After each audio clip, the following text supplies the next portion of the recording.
The shotgun pressed against Ethan Walker's spine wasn't nearly as cold as the banker's smile. "Sign the marriage certificate, Walker, or watch your ranch go to auction tomorrow morning." In the dusty Colorado church, Clara Whitmore stood frozen at the altar, the town's unwanted spinster about to become a rancher's unwilling bride. Neither knew that this forced union would ignite the most passionate love story the frontier had ever witnessed. Welcome to a tale where enemies become lovers, and a marriage of desperation transforms into destiny. I'm sharing this story from Denver, Colorado. Comment below where you're watching from, and let's see how far our story travels today. The morning of August 15, 1881, dawned with an oppressive heat that seemed to press down on the small town of Silver Creek, Colorado. The air hung thick and still, as if nature itself held its breath for what was about to unfold in the weathered wooden church at the center of Main Street. Ethan Walker stood before the altar, his calloused hands clenched into fists at his sides.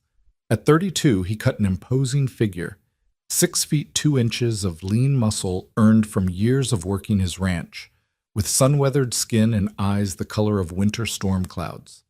Those eyes, which once held warmth and laughter, now blazed with barely contained fury as he stared at the cross hanging above the altar. "This is wrong," he muttered under his breath, his jaw clenched so tight his teeth ached. Behind him, Harold Morrison, the town's banker and self-appointed moral authority, cleared his throat.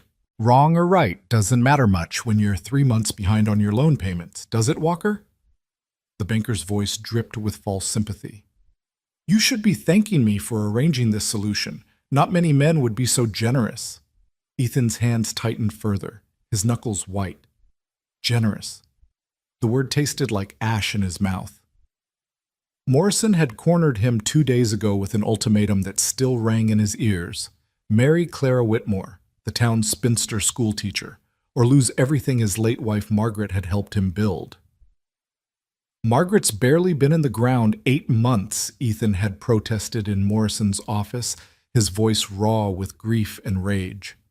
"And that's 8 months too long for a motherless child to be running wild," Morrison had countered, his thin lips curving into what passed for a smile. "Little Sophie needs a woman's influence. The whole town's been talking about it. Besides, Miss Whitmore's situation is, shall we say, equally desperate. Her position at the school is being reconsidered, given her advanced age and unmarried status. 28 and still unwed. It's unseemly for someone teaching our impressionable young ladies." The banker had leaned back in his leather chair, fingers steepled like a spider contemplating its web. "Marry her, Walker, and I'll extend your loan by 6 months. Give you time to get the ranch back on its feet. Miss Whitmore keeps her respectability, your daughter gets a mother, and you keep your land. Everyone wins." Everyone wins. Ethan wanted to laugh at the absurdity of it. Nobody was winning today, least of all the woman being forced to bind herself to a man who didn't want her. The church door creaked open, and Ethan's thoughts scattered like startled crows. He didn't turn around, but he could hear the whispers ripple through the small gathering of townspeople who'd come to witness this spectacle. Silver Creek loved nothing more than a scandal, and this forced marriage had given them enough gossip to last through winter. "She's here," someone whispered. "Poor thing, having to marry beneath her station," another voice murmured. "Better than dying an old maid," came the sharp retort. Ethan's jaw clenched tighter. He could hear the rustle of fabric as Clara Whitmore made her way down the aisle. Still, he didn't turn. He couldn't bear to see the resignation that must surely be written across her face, a mirror of his own. Clara Whitmore had arrived in Silver Creek 3 years ago from Boston, a mystery wrapped in proper Eastern manners and elegant speech. She was tall for a woman, nearly 5 feet 8 inches, with rich auburn hair she kept severely pinned and green eyes that seemed to see through people's pretenses. The townsfolk had initially been charmed by her education and refinement, but as the months passed without any suitors calling, whispers began. Too proud, they said, too educated. What man wanted a wife who'd read more books than he had? Probably scared them all off with that sharp tongue of hers, Ethan had once heard Mrs. Patterson say at the general store. He'd defended her then, oddly enough. Nothing wrong with a woman who speaks her mind, he'd said, thinking of Margaret, who'd never been afraid to tell him when he was being a fool. Now, as Clara's footsteps drew closer, He wondered if he'd live to regret those words. The pastor, Reverend Mills, shifted uncomfortably at the altar. The old man's kind face was creased with concern as he watched the proceedings. This wasn't the first forced marriage he'd performed, but something about this one seemed to trouble him more than usual. "Dearly beloved," he began, his voice lacking its usual warmth, "we are gathered here today to witness the union of Ethan Walker and Clara Whitmore in holy matrimony." The words fell into the church like stones into still water, sending ripples of discomfort through everyone present. This was no joyous occasion. It was a business transaction dressed in white lace and hollow vows. Finally, Ethan turned to face his bride. Clara stood beside him in a simple gray dress. Not white, he noted with grim appreciation. At least she wasn't pretending this was something it wasn't. Her face was pale but composed, her chin lifted with a dignity that made something in his chest tighten unexpectedly. She didn't look at him, keeping her gaze fixed on some point past the pastor's shoulder. Up close, he could see the dark circles under her eyes, the slight tremor in her hands as she clutched a small bouquet of wildflowers, probably picked hastily from the roadside on her way here. She looked exactly like what she was, a woman backed into a corner with nowhere else to run. Just like him. "Miss Whitmore," Reverend Mills said gently, "do you come here of your own free will?" Clara's lips parted, and for a moment Ethan thought she might actually say no. The church held its collective breath. Then, in a voice steady as granite, she said, "I do." The lie hung in the air between them like smoke from a snuffed candle. "And you, Mr. Walker?" Ethan's throat felt like he'd swallowed sand. "I do." Another lie. They were building their marriage on a foundation of falsehoods, and everyone knew it. As Reverend Mills continued with the ceremony, Ethan found himself studying Clara from the corner of his eye. She was handsome rather than pretty, with strong features that would age well. Her hands, he noticed, bore small scars and calluses. Not the soft, pampered hands he'd expected from a Boston lady. There was a story there, he realized, one he'd never bothered to learn. "The rings?" Reverend Mills prompted. Ethan fumbled in his pocket for the simple gold band he'd bought that morning, the cheapest Henderson's general store had to offer. It was nothing like the ring he'd given Margaret, which he'd saved for months to afford. This one was thin, plain, and would probably turn Clara's finger green within a week. Clara had no ring for him. Of course she didn't. She'd probably been informed of this marriage at the same time he had, 2 days ago, with no time to prepare, no time to run. As he slipped the ring onto her finger, their hands touched for the first time. Hers were ice cold despite the heat of the day. She flinched at the contact so slightly that only he noticed, but it was enough to make his stomach turn with self-loathing. What kind of man had he become, forcing a woman to marry him? "You may kiss the bride," Reverend Mills said, though he looked as though he'd rather be anywhere else. Ethan turned to Clara, meeting her eyes for the first time. They were green, yes, but not the simple green he'd thought. They were the color of sage in the morning light, flecked with gold and rimmed with darker forest green. And in them he saw not fear or sadness, but something that surprised him: defiance. She lifted her chin slightly, as if daring him to kiss her, to seal this farce with an intimacy neither of them wanted. He leaned in, meaning to brush his lips against her cheek, the minimum required to satisfy the ceremony. But at the last moment she turned her head, and his lips grazed the corner of her mouth instead. The contact was brief, barely a whisper of touch, but it sent an unexpected jolt through him like lightning striking dry prairie grass. Clara pulled back immediately, her cheeks flushing pink. "It's done then," she said, her voice low enough that only he could hear. "We're bound." Bound, like prisoners, like animals in a trap. The small congregation offered scattered, uncomfortable applause as they turned to face them. Mrs. Patterson was already whispering to Mrs. Henderson, no doubt commenting on Clara's dress or the brevity of the kiss. The men looked anywhere but at Ethan, probably thinking of their own wives, their own choices. Grateful they weren't standing in his boots. Morrison stood near the back, his satisfaction evident in every line of his corpulent frame. He nodded once at Ethan, a reminder of who held the real power here. "Shall we?" Clara said, her voice carefully neutral. She didn't take his arm, instead walking beside him down the aisle with a foot of space between them. Might as well have been a canyon. Outside the church, the sun beat down mercilessly. Ethan's wagon waited, loaded with supplies from his monthly trip to town. His horse, Zeus, stamped impatiently, eager to return to the ranch. In the back of the wagon sat a small trunk, all of Clara's worldly possessions, he realized with a start. Her entire life reduced to what could fit in a wooden box. "Your things," he started. "That's all of it," she said crisply. "The boarding house was quite eager to see me gone. Apparently having an unwed female teacher as a tenant was becoming problematic for their reputation." The bitterness in her voice was sharp enough to cut. Ethan helped her up onto the wagon seat. She accepted his hand reluctantly, dropping it the moment she was settled. As he walked around to the other side, he caught sight of a small figure peering out from behind the general store. Sophie, his daughter, 6 years old and all knees and elbows, with Margaret's corn silk hair and his gray eyes. She'd refused to come to the ceremony, had thrown such a tantrum that he'd left her with Mrs. Henderson rather than force her. Now she watched them with eyes full of betrayal and confusion. "Papa?" she called out, her voice small and uncertain. "Sophie, come here," he said, trying to keep his voice gentle despite the turmoil in his chest. She shook her head violently, blonde braids whipping around her face. "No, she's not my mama. My mama's in heaven and she's coming back. She promised she'd never leave me." Clara stiffened beside him but said nothing. "Sophie, please." But his daughter had already turned and run, disappearing behind the buildings. Mrs. Henderson emerged a moment later, shaking her head. "I'll keep her for another hour or two, give you time to settle things at home." Settle things. As if anything about this situation could be settled. The ride to the ranch was silent except for the creak of wagon wheels and the occasional snort from Zeus.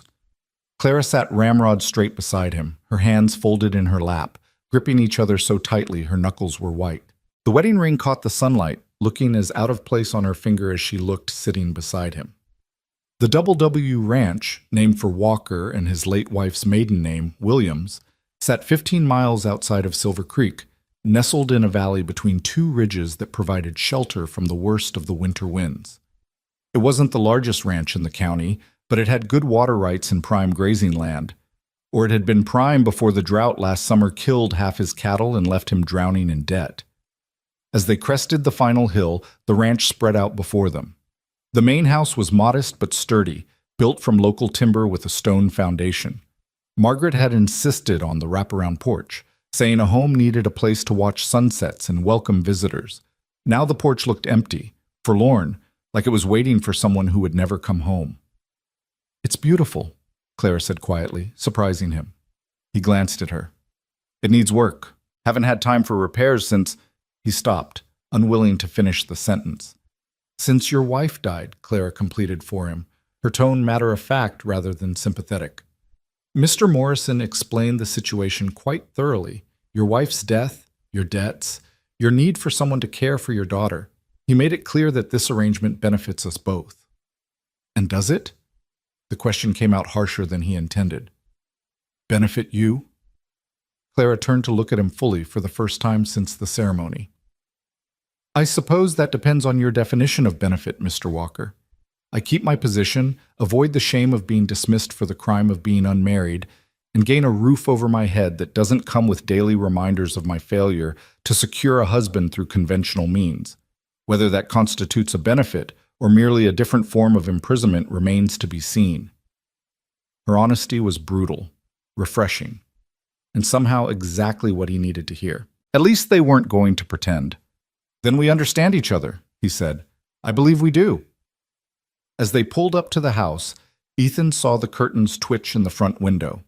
Mrs. Molly O'Brien, his housekeeper, peered out with undisguised curiosity. He'd sent word ahead about the marriage. No point in shocking the poor woman entirely, but he could imagine the thoughts running through her head. Molly emerged onto the porch as they stopped, her weathered face carefully neutral. She was a widow herself, had been working for them since Sophie was born. She'd been Margaret's friend, and Ethan knew this sudden marriage must feel like a betrayal to her too. "Mr. Walker," she said, nodding. Then to Clara, "Mrs. Walker." Clara flinched at the title but recovered quickly. "Please, call me Clara. I suspect we'll be working closely together, and formality seems unnecessary." Molly's eyebrows rose slightly. "If you wish, ma'am." The ma'am was pointed, a subtle reminder of boundaries. Clara, to her credit, didn't react. Ethan helped Clara down from the wagon, again noting how she pulled away from his touch as soon as possible. Molly, would you show Clara to her room? Her room? Molly looked confused. But I prepared the master bedroom. The spare room, Ethan said firmly. The one at the end of the hall. Understanding dawned in Molly's eyes, followed by something that might have been pity. Of course, Mr. Walker. This way, ma'am. Clara followed Molly into the house, leaving Ethan alone with his thoughts and the bitter taste of his new reality. He unhitched Zeus, his movements automatic after years of practice, trying not to think about how different this homecoming was from what he'd imagined. When he'd married Margaret, they'd barely made it through the front door before he'd swept her into his arms, both of them laughing as he carried her over the threshold. They'd been young, in love, full of dreams about the life they'd build together. Now those dreams were buried with her in the cemetery on the hill, and he was left with this hollow substitute. Inside, the house felt different already. Clara's presence, though she'd only been there minutes, seemed to change the very air. He could hear Molly's voice from upstairs, explaining the household routines, and Clara's quiet responses. Professional, distant, proper, everything this marriage would be. The spare room Molly was showing Clara had been meant for the additional children he and Margaret had planned. They'd talked about filling the house with laughter, maybe 3 or 4 little ones running through the halls. Margaret had even started a quilt for the next baby, soft yellow and white squares that now lay forgotten in a trunk in the attic. Papa? He turned to find Sophie standing in the doorway, her face streaked with tears and dirt. Mrs. Henderson stood behind her, looking apologetic. She insisted on coming home, Mrs. Henderson explained. Wouldn't settle. Thank you for trying, Ethan said, his heart breaking at the sight of his daughter's distress. After Mrs. Henderson left, Sophie flew into his arms, her small body shaking with sobs. Why, Papa, why did you bring her here? This is Mama's house. Sophie, sweetheart, no. She pulled back, her gray eyes flashing with anger that looked disturbingly adult on her young face. You promised we'd be okay, just the 2 of us. You lied. Before he could respond, she'd wrenched away and run up the stairs. He heard her bedroom door slam, the sound echoing through the house like a gunshot. Children adjust, Claire's voice came from behind him.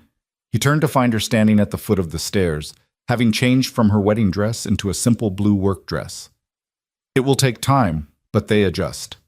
Speaking from experience? The question came out more sarcastically than he'd intended. As a matter of fact, yes. Her chin lifted. I've taught dozens of children, Mr. Walker. I've seen them weather far worse storms than a new stepmother.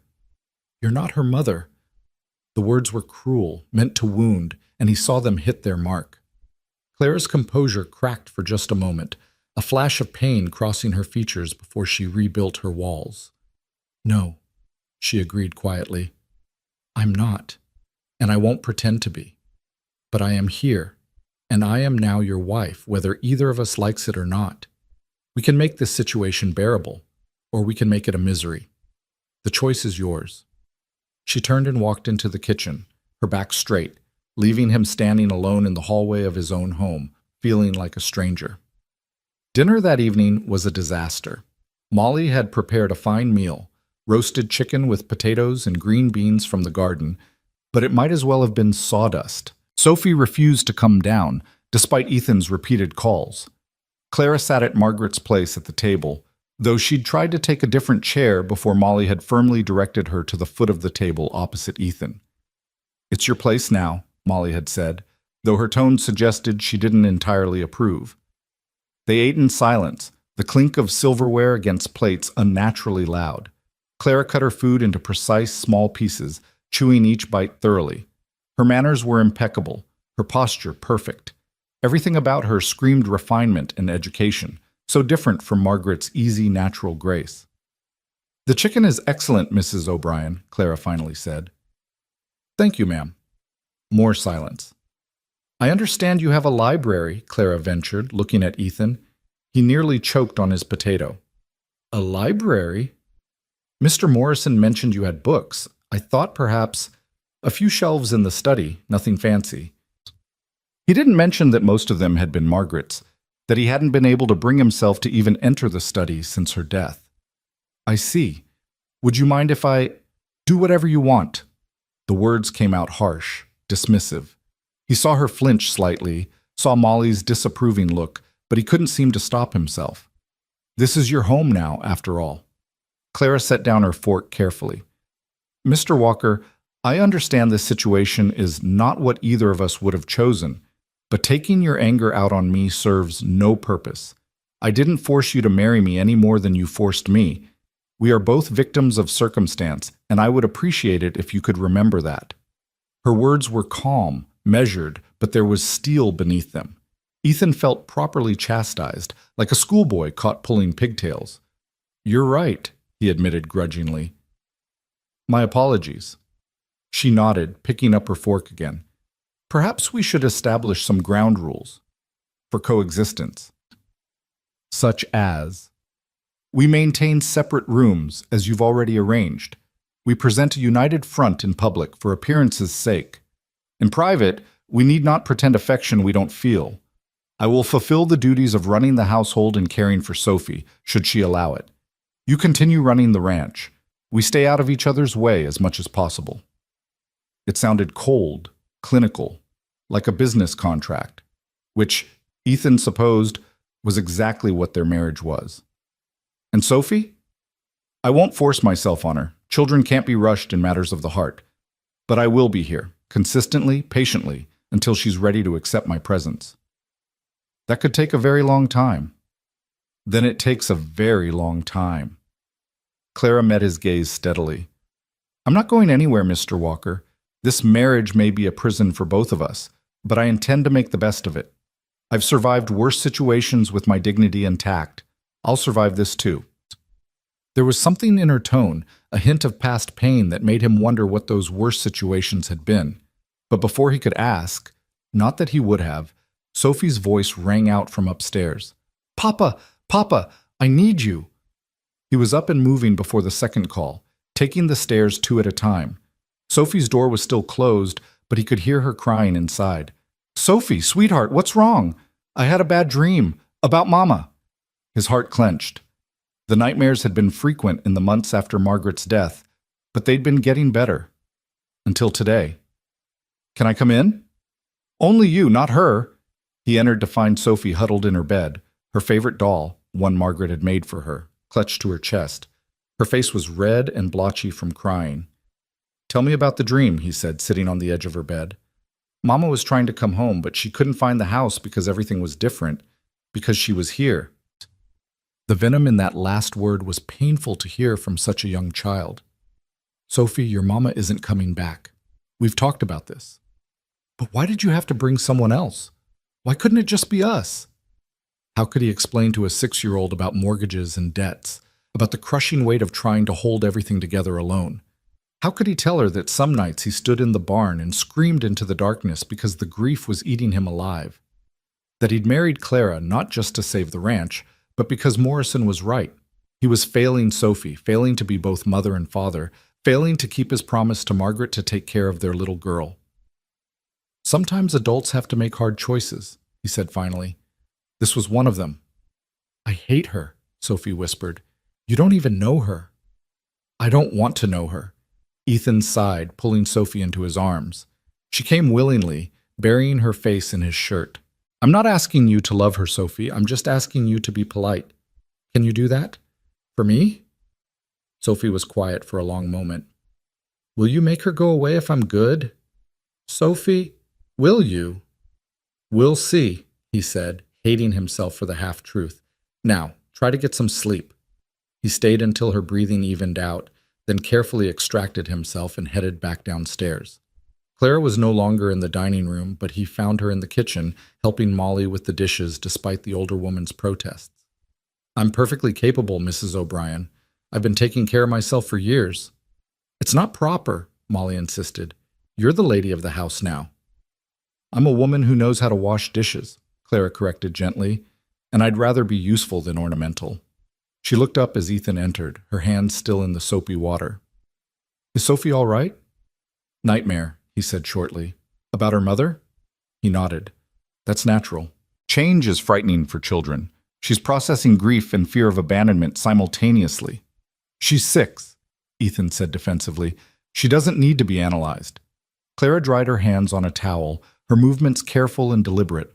Understanding emotions doesn't diminish them, Mr. Walker, but if you'd prefer I not offer insights about your daughter, I'll refrain. There it was again, that calm, measured response to his rudeness. It was almost worse than if she'd gotten angry. Anger he could fight against. This quiet dignity left him feeling like a brute. I'm going to check on the horses, he said abruptly. Of course. Good evening, Mr. Walker. He escaped to the barn, where the familiar smells of hay and horse and leather welcomed him. Zeus nickered softly as he approached, and Ethan leaned against the stallion's stall, letting the animal's simple presence calm him. This was where he'd proposed to Margaret, right here in this barn. She'd been helping him with the difficult foaling, her hair coming loose from its pins, her dress stained with blood and birth fluids, and she'd never looked more beautiful to him. When the foal had finally stood on shaky legs, he'd dropped to one knee right there in the straw and asked her to be his wife. She'd laughed and cried at the same time, saying yes before he'd even finished the question. Now he was married to a woman whose last name he'd barely known this morning, whose favorite color he couldn't guess, whose dreams and fears were complete mysteries to him. The barn door creaked open, and he tensed, expecting Clara. But it was Molly, carrying a lantern and wearing her shawl against the evening chill. You planning to sleep out here? She asked.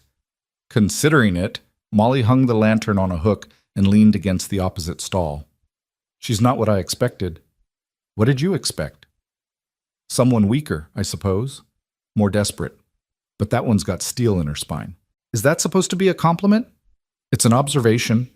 Molly studied him with eyes that had seen too much life to be fooled by his gruff exterior. Margaret wouldn't want this for you, you know. This anger, this bitterness. Margaret would understand about saving the ranch she loved. The ranch, maybe, but treating that woman like she's the enemy? Margaret would have your hide for that. She was right, and he knew it.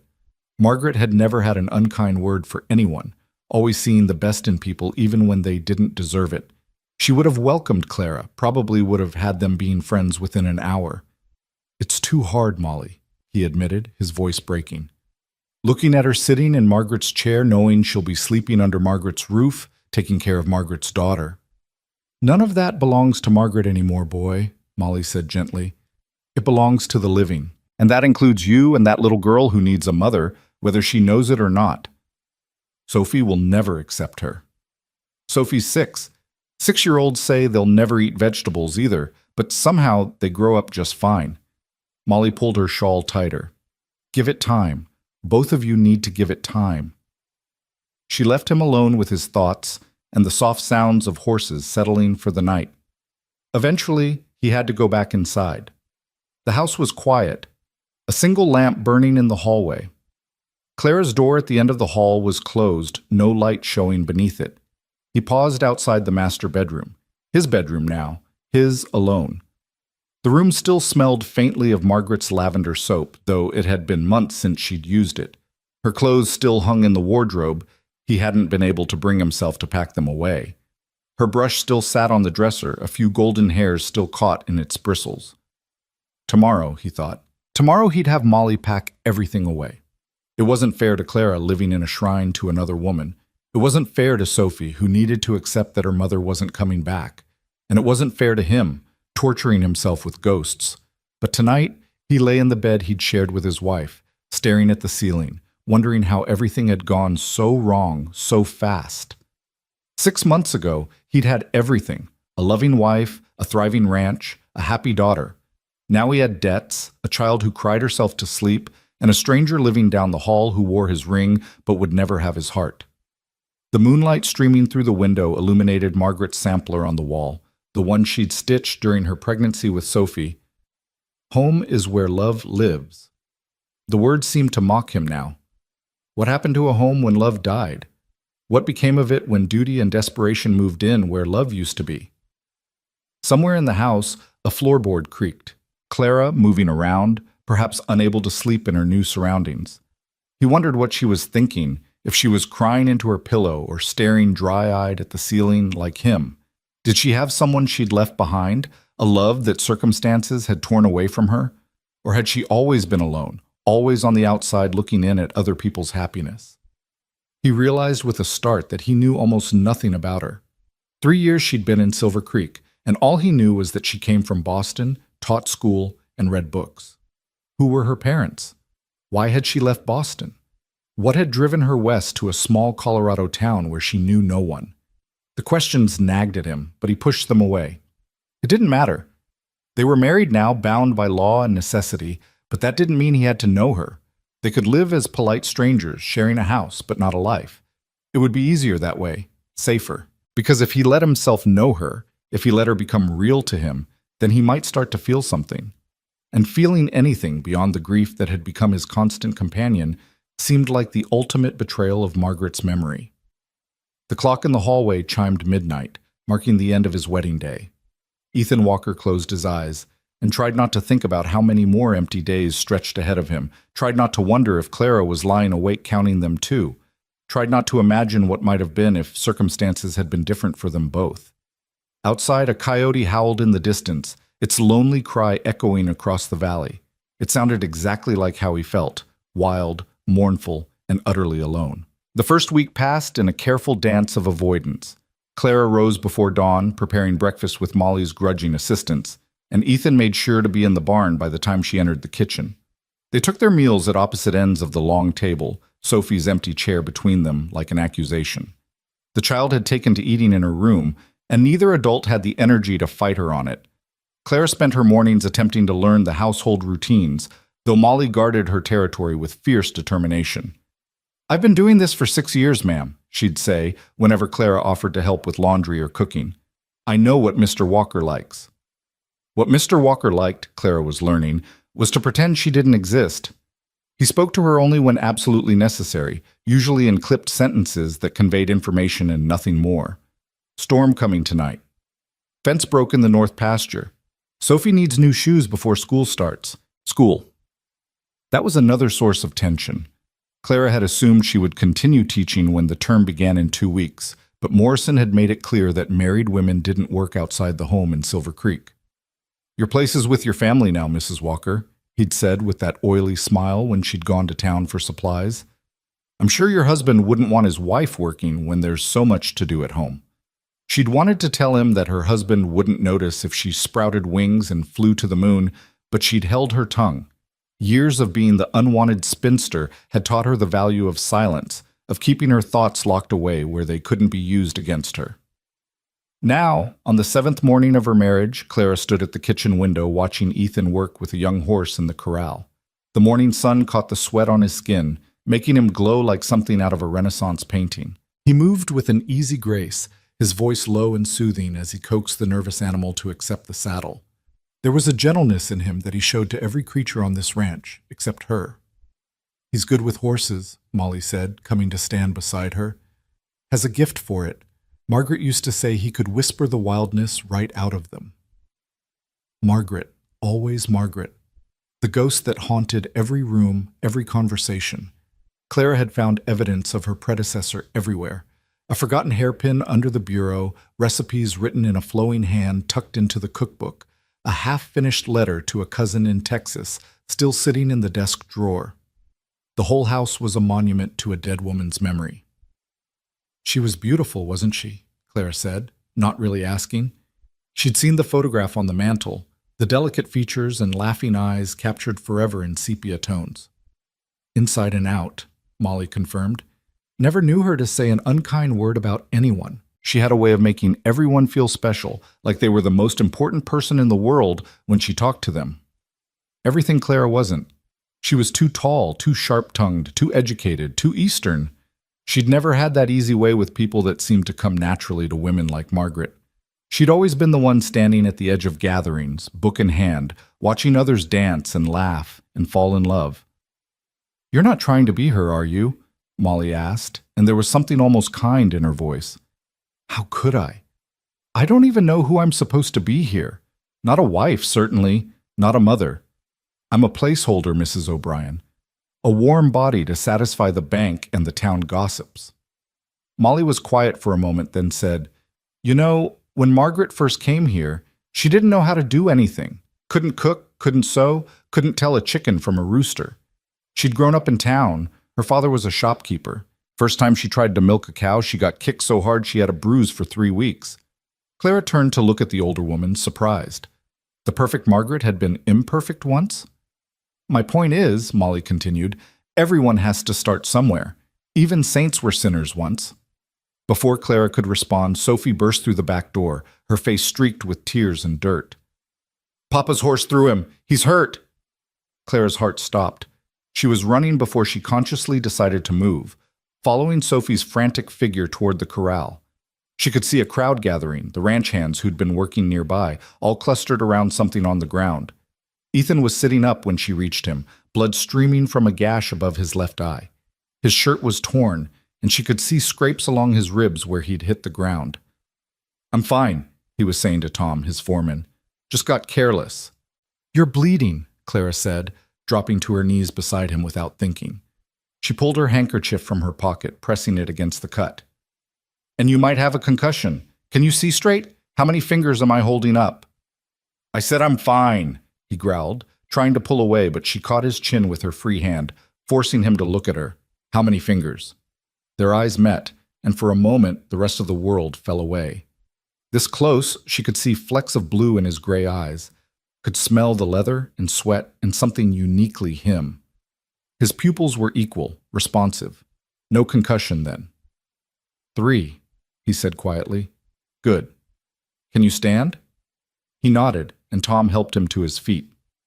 He swayed slightly, and without thinking, Clara slipped under his arm, taking some of his weight. He stiffened, but didn't pull away. Sophie, run ahead and have Molly heat water, Clara instructed. Tom, can you manage the horse? The foreman nodded, already moving toward the agitated animal. Clara half-supported, half-guided Ethan toward the house, acutely aware of his body pressed against hers, the heat of him seeping through her dress. I can walk, he muttered. Humor me, she replied. I'd rather not have to explain to the town how I became a widow after only a week of marriage. He made a sound that might have been a laugh, quickly suppressed. In the kitchen, Molly had already prepared hot water and clean cloths. Clara guided Ethan to a chair, then began cleaning the wound with practiced efficiency. You've done this before, he observed, wincing as she dabbed at the cut. My father was a doctor, she said, concentrating on her work. I assisted him from the time I was 12 until... She stopped abruptly. Until? Until I came west. She reached for the iodine. This will sting. It did. He hissed through his teeth but held still. Sophie watched from the doorway, her face pale with worry. Is Papa going to die? She whispered. No, sweetheart, Clara said gently. He's going to be just fine. Head wounds always bleed a lot, but this one isn't deep. He won't even need stitches. Sophie crept closer, drawn by the calm authority in Clara's voice. You know about medicine? A little. My father taught me. Could you teach me? It was the first time Sophie had spoken to her directly without anger or hostility. Clara was careful not to show how much it meant. If you'd like, she said casually, though I should warn you, it involves learning about blood and bones and other things that might seem scary. I'm not scared, Sophie said quickly, lifting her chin in a gesture that was pure Ethan. I helped when our mare foaled last spring. There was lots of blood then. Brave girl, Clara murmured, applying a bandage to Ethan's forehead. There, all done. You'll have a headache, and you should rest today. I have work to do, which Tom and the other hands can manage for one day. She began packing away the medical supplies. Or would you prefer to pass out in the field and really give Sophie something to worry about? Their eyes met again, a silent battle of wills. Sophie watched them both, her gaze darting between them like she was watching a tennis match. Finally, Ethan relented. Fine. Half a day. The whole day? Until after lunch? Until tomorrow morning? You're awfully bossy for someone who's been here a week. And you're awfully stubborn for someone who just got thrown from a horse. Sophie giggled, actually giggled, and both adults turned to stare at her. She immediately covered her mouth, looking guilty for finding anything amusing in Clara's presence. Why don't you sit with your father for a while? Clara suggested. Make sure he doesn't try to sneak out to the barn when I'm not looking. Sophie nodded solemnly, taking her duties seriously. She pulled a chair close to Ethan's, her small hand reaching out to touch his arm, as if reassuring herself he was really okay. Clara busied herself at the stove, giving them space but listening to their quiet conversation. Sophie was telling him about a bird's nest she'd found, her voice animated in a way Clara hadn't heard before. Ethan responded with genuine interest, asking questions, making suggestions about what kind of bird it might be. This was who they were without the weight of grief and resentment, a father and daughter who adored each other, who found joy in simple discoveries. Clara felt like an intruder witnessing something private and precious. "Miss Clara?" Sophie's voice startled her. "Could you teach me now? About medicine?" Clara glanced at Ethan, who shrugged slightly. Not exactly permission, but not refusal either. "We could start with something simple," Clara said carefully. "Would you like to learn how to make a healing salve? It's good for cuts and scrapes." Sophie nodded eagerly, and for the next hour, Clara taught her how to mix herbs and beeswax, how to test the consistency, how to store it properly. The child was a quick learner, asking intelligent questions, showing a focus that reminded Clara of herself at that age, hungry for knowledge in any form. "My mama used to make something that smelled like roses," Sophie said suddenly, her hands stilling in their work. "For her hands," she said. "Rose hip oil, probably," Clara said gently. "Would you like to learn to make that too?" Sophie bit her lip, clearly torn between loyalty to her mother's memory and curiosity. Finally, curiosity won. "Maybe. If it's not the same. If it's different from Mama's." "Everything we make will be different," Clara assured her. "This is our recipe, yours and mine, not anyone else's." Sophie seemed satisfied with that, returning to her work with renewed concentration. Ethan watched them from his chair, his expression unreadable. Clara couldn't tell if he was angry about Sophie warming to her or relieved that his daughter was showing interest in something besides grief. The peace was shattered by the sound of horses approaching fast. Tom burst through the door, his face grim. "Boss, we got trouble. Morrison's here with some men, saying something about inspecting the property." Ethan was on his feet immediately, swaying only slightly. "What kind of inspection?" "The kind where they're looking for reasons to call in your loan early," Tom said bluntly. "He's got that smile on his face, the one that means someone's about to lose everything." Clara felt her stomach drop. She'd seen that smile, knew exactly what it meant. Morrison was a predator who fed on others' misfortunes, and he'd clearly decided that forcing this marriage wasn't enough. "I'll talk to him," Ethan said, heading for the door. "Wait," Clara said. "Let me come with you." "This isn't your problem." "I'm your wife. Legally, that makes it very much my problem." She untied her apron, smoothing her hair. "Besides, Morrison might be less aggressive with a lady present." Ethan looked like he wanted to argue, but Tom nodded. "She's got a point, boss. Morrison likes to keep up appearances." They walked out together, not touching but presenting a united front. Morrison sat on his horse like a king surveying his domain, flanked by two men Clara recognized as his enforcers, men who'd thrown more than one family off their land. "Ethan," Morrison said, tipping his hat mockingly. "Mrs. Walker, how lovely you look. Marriage clearly agrees with you." "Mr. Morrison," Clara said coolly, "to what do we owe the pleasure?" "Just a routine inspection. Need to make sure my investment is being properly maintained." His piggy eyes swept over the property, cataloging every loose board, every patch of peeling paint. "I see the barn needs repairs, and that fence line is looking shabby." "Nothing that affects the value of the property," Ethan said tightly. "Oh, but it does. You see, I've had an offer on this land. A very generous offer from someone who could put it to better use. The ranch isn't for sale. Everything's for sale at the right price.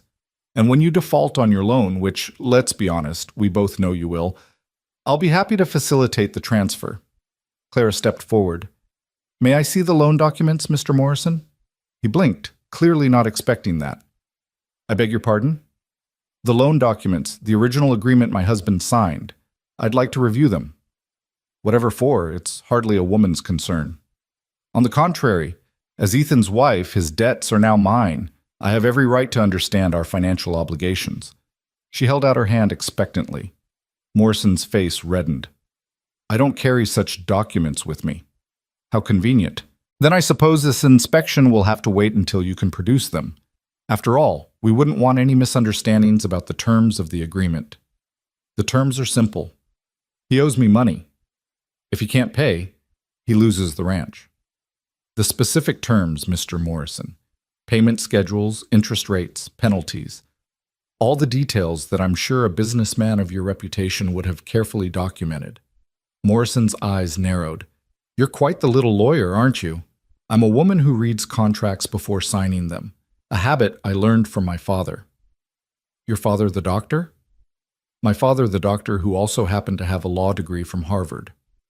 It was true, though her father had never practiced law, preferring medicine. But Morrison didn't need to know that detail. The banker's face went from red to purple. You can't. I can, and I will request a full accounting of this loan, Mr. Morrison. And if I find any irregularities, any hint of usury or fraudulent terms, I will take it to the territorial judge. Judge Hammond, I believe? He struck me as a man of integrity when I met him at church last Sunday. It was a bluff, mostly. She had met the judge briefly, but she had no idea if he would take their side against Morrison. But the banker didn't know that. Morrison yanked his horse's reins hard enough to make the animal dance nervously. You've got 6 months, Walker. 6 months to pay in full, or this ranch is mine. He glared at Clara. And you might want to teach your wife her proper place before she finds herself in trouble she can't talk her way out of. He rode off with his men, leaving a cloud of dust in their wake. Ethan turned to Clara, his expression unreadable. Harvard? He said finally. I didn't lie. My father did have a degree from Harvard. And you just happened to forget to mention that? You never asked. She met his gaze steadily. You've made it clear you don't want to know anything about me, remember? He was quiet for a moment, then said, That was impressive. What you did there. It was a delay tactic, nothing more. He'll be back and he'll be angrier. Still, you didn't have to do that. This isn't your fight. Yes, it is. She gestured to the ranch around them.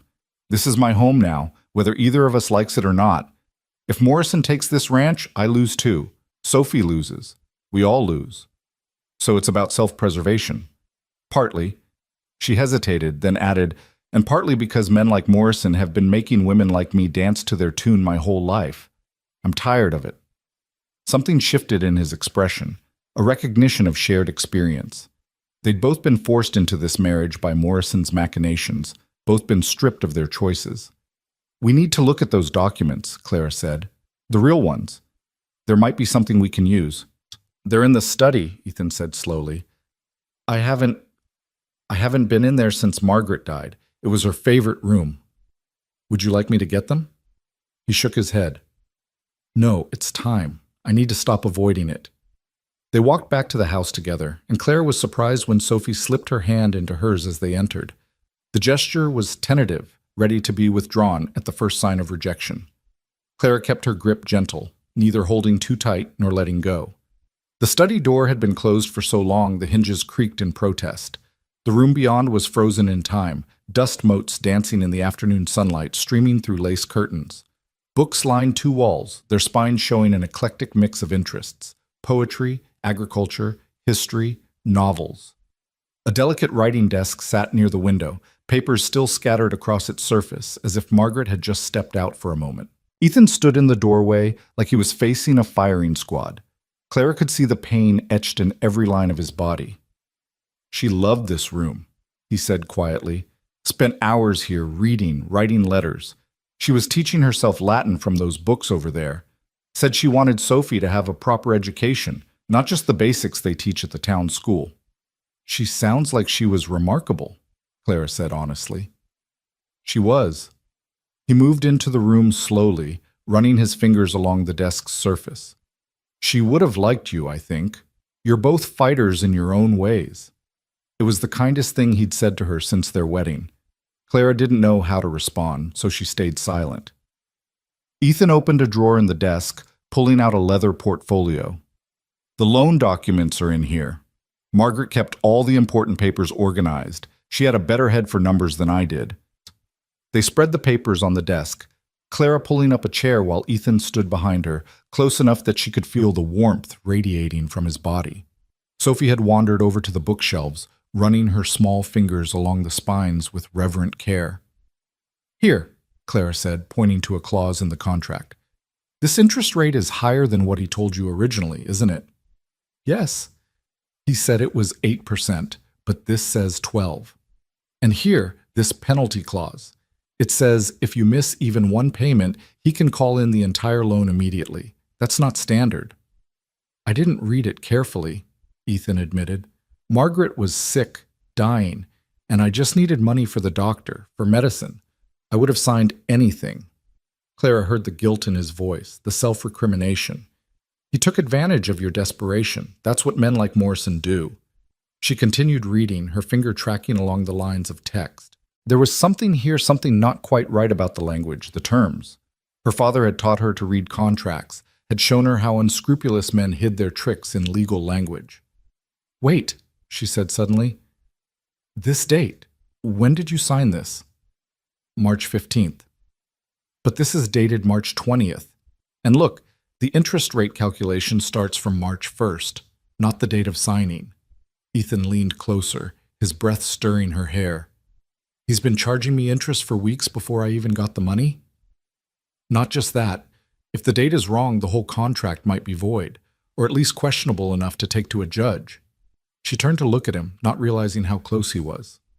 Their faces were inches apart, close enough that she could see the gold flecks in his gray eyes, could count his eyelashes. For a moment, neither moved. The air between them seemed to crackle with sudden awareness. Clara's heart thundered in her chest, and she saw Ethan's eyes drop to her lips for just an instant before he pulled back, clearing his throat. "We should take this to a lawyer," he said, his voice rougher than usual. "Do you know one you trust?" "There's a man in Denver, Samuel Fletcher. He helped my neighbor with a land dispute last year. Denver's a day's ride each way." "I'll leave tomorrow." "We'll leave tomorrow," Clara corrected. "This affects both of us. Besides, I might be able to help explain the contract issues we've found." He looked like he wanted to argue, but then nodded. "What about Sophie?"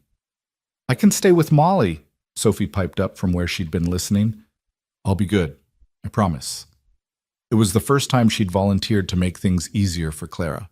Another small victory. That evening, dinner was different. They still sat at opposite ends of the table, but Sophie joined them, chattering about what she'd learned making the salve. Ethan actually responded to Clara's questions about the ranch, explaining their water rights, the grazing rotation, the plans he'd had for expansion before everything fell apart. "You could still do it," Clara said. "If we can get Morrison off our backs, those plans could work." "We?" Ethan raised an eyebrow. "Like it or not, we're partners now. Your success is mine. Your failure is mine." "That's a heavy burden to put on you."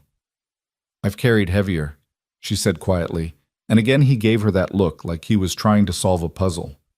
After Sophie went to bed, only one request for Ethan instead of 3, progress, Clara found herself alone with him on the porch. The evening was cool, stars beginning to emerge in the darkening sky. She'd brought out coffee, and they sat in the 2 rocking chairs, not talking, but not exactly uncomfortable either. "Why did you really come west?" Ethan asked suddenly. Clara was quiet for a long moment, debating how much to reveal. "My father died," she finally said. "Suddenly. A heart attack. We discovered afterward that he'd been hiding debts, gambling debts. Everything had to be sold. The house, his practice, everything. I had enough money to get away, to start over somewhere where no one knew about the scandal." "And you picked Silver Creek?" "I picked the farthest place from Boston I could afford to reach." She took a sip of coffee. "I thought I could disappear here, be anonymous. Instead, I became the town spinster, the subject of more gossip than I'd ever been back home." "I'm sorry," he said, and she could tell he meant it. "Don't be. I made my choices, just like you made yours. I didn't choose to lose my wife." "No, but you chose to marry me. You could have let Morrison take the ranch, started over somewhere else. This land is all Sophie has left of her mother. I couldn't take that from her too." They lapsed into silence again, but it was more comfortable now, less weighted with resentment. Clara found herself stealing glances at him in the dim light. He was handsome, in a rough-hewn way, with strong features and capable hands. Under different circumstances, she might have. No, she couldn't think like that. This was a business arrangement, nothing more. The fact that her heart had raced when he'd been close to her in the study meant nothing. She was simply lonely, responding to the first bit of kindness he'd shown her. "Thank you," Ethan said suddenly, "for what you did with Morrison, for helping Sophie today, for not giving up even though I've been—" He trailed off. Difficult, stubborn, occasionally insufferable? A smile ghosted across his lips. "I was going to say unwelcoming. That too. I know this isn't what you wanted, Clara, this life, this marriage, but I want you to know. I'll try to make it bearable. I can't offer you love or affection, but I can offer you respect, partnership." It was more than she'd expected, though less than that treacherous part of her heart wanted. "Partnership," she agreed. "That's enough." But as she lay in her narrow bed that night, listening to the old house settle around her, she wondered if it would be enough. She could already feel the walls around her heart beginning to crack, letting in dangerous feelings for a man who would never love her. She thought of the way he'd looked at her in the study, that moment of connection, and ruthlessly pushed the memory away. This was a business arrangement. She needed to remember that. Her heart had no place in this marriage, no matter how much it might want to claim otherwise. She'd survived heartbreak before, though that seemed pale and childish now compared to the complex pain of living with someone who tolerating her presence for necessity's sake. Down the hall, she heard Ethan's footsteps pacing his room. Was he thinking of Margaret, missing her warmth beside him? Or was he perhaps thinking of that moment in the study too, that unexpected spark of something? She turned over, burying her face in the pillow. Tomorrow they would go to Denver, try to save the ranch. Tomorrow they would continue this dance of polite partnership. Tomorrow she would be stronger, would rebuild the walls around her heart. But tonight, in the darkness of her small room, she allowed herself to imagine what it might be like if things were different. If she'd met Ethan before Margaret. If they'd chosen each other instead of being forced together. If Sophie could learn to love her not as a replacement, but as herself. If the word wife could mean something more than a legal designation. Dangerous thoughts, foolish thoughts. But in the darkness, with no one to see or judge, she held them close like precious secrets, these dreams of what could never be. The journey to Denver began before dawn, the sky still holding on to night's last stars. Claire had packed carefully, her traveling dress a practical dark blue wool that wouldn't show the dust of the road. She'd braided her hair tightly, pinning it in a coronet that would withstand the wind.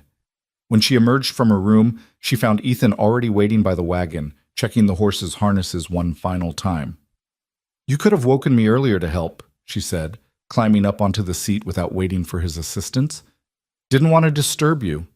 He swung up beside her, taking the reins. "It's a long journey." "I've traveled longer." She adjusted her shawl against the morning chill. "From Boston to here took 2 weeks. By train and stage, I imagine. Not by farm wagon over rough roads." "Are you trying to convince me to stay behind, Mr. Walker? Would it work if I were?" "Not in the slightest." He made that sound again, the one that might have been a laugh if he'd let it fully form. Clara was beginning to recognize it as his way of acknowledging points scored against him. They rode in companionable silence as the sun rose, painting the mountains in shades of rose and gold. Clara found herself mesmerized by the landscape, so different from the crowded streets and gray harbors of Boston. Here, the world seemed endless, full of possibilities and second chances. "It's beautiful," she murmured, not really meaning to speak aloud. "Different from back east?" "Like another world entirely. In Boston, you can't see the horizon. Buildings and people everywhere pressing in. Here." She gestured at the vast expanse of prairie and mountain. "Here, you can breathe."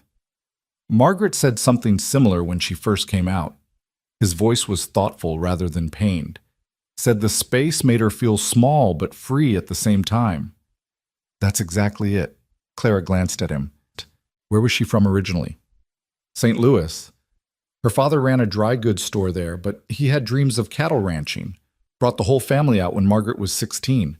She used to joke that he dragged them to the edge of the world. But she loved it? Eventually. Took some adjusting. The first winter nearly broke her. She'd never seen snow like we get here. But by spring, she said she couldn't imagine living anywhere else. It was the most he'd spoken about Margaret, without that edge of grief making his voice sharp. Clara treasured the small confidence, filing it away with the other pieces of information she'd been gathering about this complex man beside her. Around midday, they stopped to rest the horses and eat the lunch Molly had packed. Clara spread a blanket under a stand of cottonwoods near a small creek, the sound of water a pleasant accompaniment to their meal. Ethan seemed more relaxed away from the ranch, as if the distance from memories allowed him to breathe easier. "Tell me about this lawyer," Clara said, cutting slices from a loaf of bread. "Can we trust him?" "Sam Fletcher's honest as they come. We served together briefly during the war." "You were in the war?" She hadn't known this about him. 3 years, cavalry. He accepted the bread and cheese she offered. "Longest 3 years of my life. Sam saved my life at Chancellorsville. Figure that makes him trustworthy enough." "How did he save your life?" Ethan was quiet for a moment, his gaze distant. "I took a bullet in the shoulder, fell from my horse in the middle of a charge. Sam rode back for me, pulled me up onto his mount while under fire. Foolish thing to do. Could have gotten us both killed. But that was Sam, always doing the right thing even when it was the stupid thing." "Sounds like someone else I know," Clara said quietly. "Marrying a stranger to save his ranch and protect his daughter isn't exactly the easy choice." "That's different. That's necessity." "Is it? You could have taken Sophie and started over somewhere else. Plenty of men would have. And plenty of women would have said no to Morrison's scheme." "True." She pulled her knees up, wrapping her arms around them, looking younger and more vulnerable than he'd ever seen her. "But I was so tired of fighting alone. At least this way, I'm fighting alongside someone, even if we're not fighting for each other." The honesty in her voice made something shift in his chest. "Clara, we should keep moving," she said quickly, already standing and shaking out the blanket. "We want to reach Denver before dark." He let her retreat, recognizing the defensive maneuver. He did the same thing when conversations veered too close to feelings he wasn't ready to examine. Denver sprawled before them as the sun began its descent, a city of ambition built on gold rush dreams and railway promises. The streets teemed with people, miners and merchants, painted ladies and proper wives, children darting between wagons and dogs barking at everything. "It's so loud," Clara said, and he heard the slight distress in her voice. "After the ranch, it's overwhelming," he agreed. "Sam's office is just 2 streets over. We can settle in the hotel first if you'd prefer." "No, let's see him while we can. I want to know where we stand." The law office of Fletcher and Associates occupied the second floor of a solid brick building. Sam himself answered their knock, his face breaking into a genuine smile when he saw Ethan. "Walker, good to see you, man." Then noticing Clara, "And this must be the new Mrs. Walker. I heard you'd remarried." "News travels even to Denver, apparently," Ethan said dryly. "Sam, this is Clara. Clara, Sam Fletcher." Sam was everything Ethan wasn't: polished, educated, comfortable in his city clothes and manners. He took Clara's hand with practiced gallantry, and Ethan felt an unexpected stab of something that couldn't possibly be jealousy. "A pleasure, Mrs. Walker. Please, come in. What brings you to Denver?" "Lee," Ethan said dryly. "Sam, this is Clara. Clara, Sam Fletcher." Sam was everything Ethan wasn't: polished, educated, comfortable in his city clothes and manners. He took Clara's hand with practiced gallantry, and Ethan felt an unexpected stab of something that couldn't possibly be jealousy. "A pleasure, Mrs. Walker. Please, come in. What brings you to Denver?" They settled in Sam's office, Clara producing the loan documents from her satchel. She explained their findings with clear precision, pointing out the discrepancies and questionable terms. Sam listened intently, occasionally asking for clarification, his expression growing more serious as she spoke. "This is definitely irregular," he said finally. "Morrison's been playing these games for years, but this might be the first time he's been careless enough to leave evidence. The date discrepancy alone could be grounds for challenging the entire agreement." "So we have a case?" Ethan asked. "You have the beginning of one. I'll need to do some research, check territorial law regarding usurious lending practices. But Claire's right. This contract has serious problems."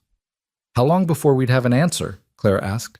"Give me tonight to review everything thoroughly. Can you stay until tomorrow afternoon? Ethan glanced at Clara, who nodded.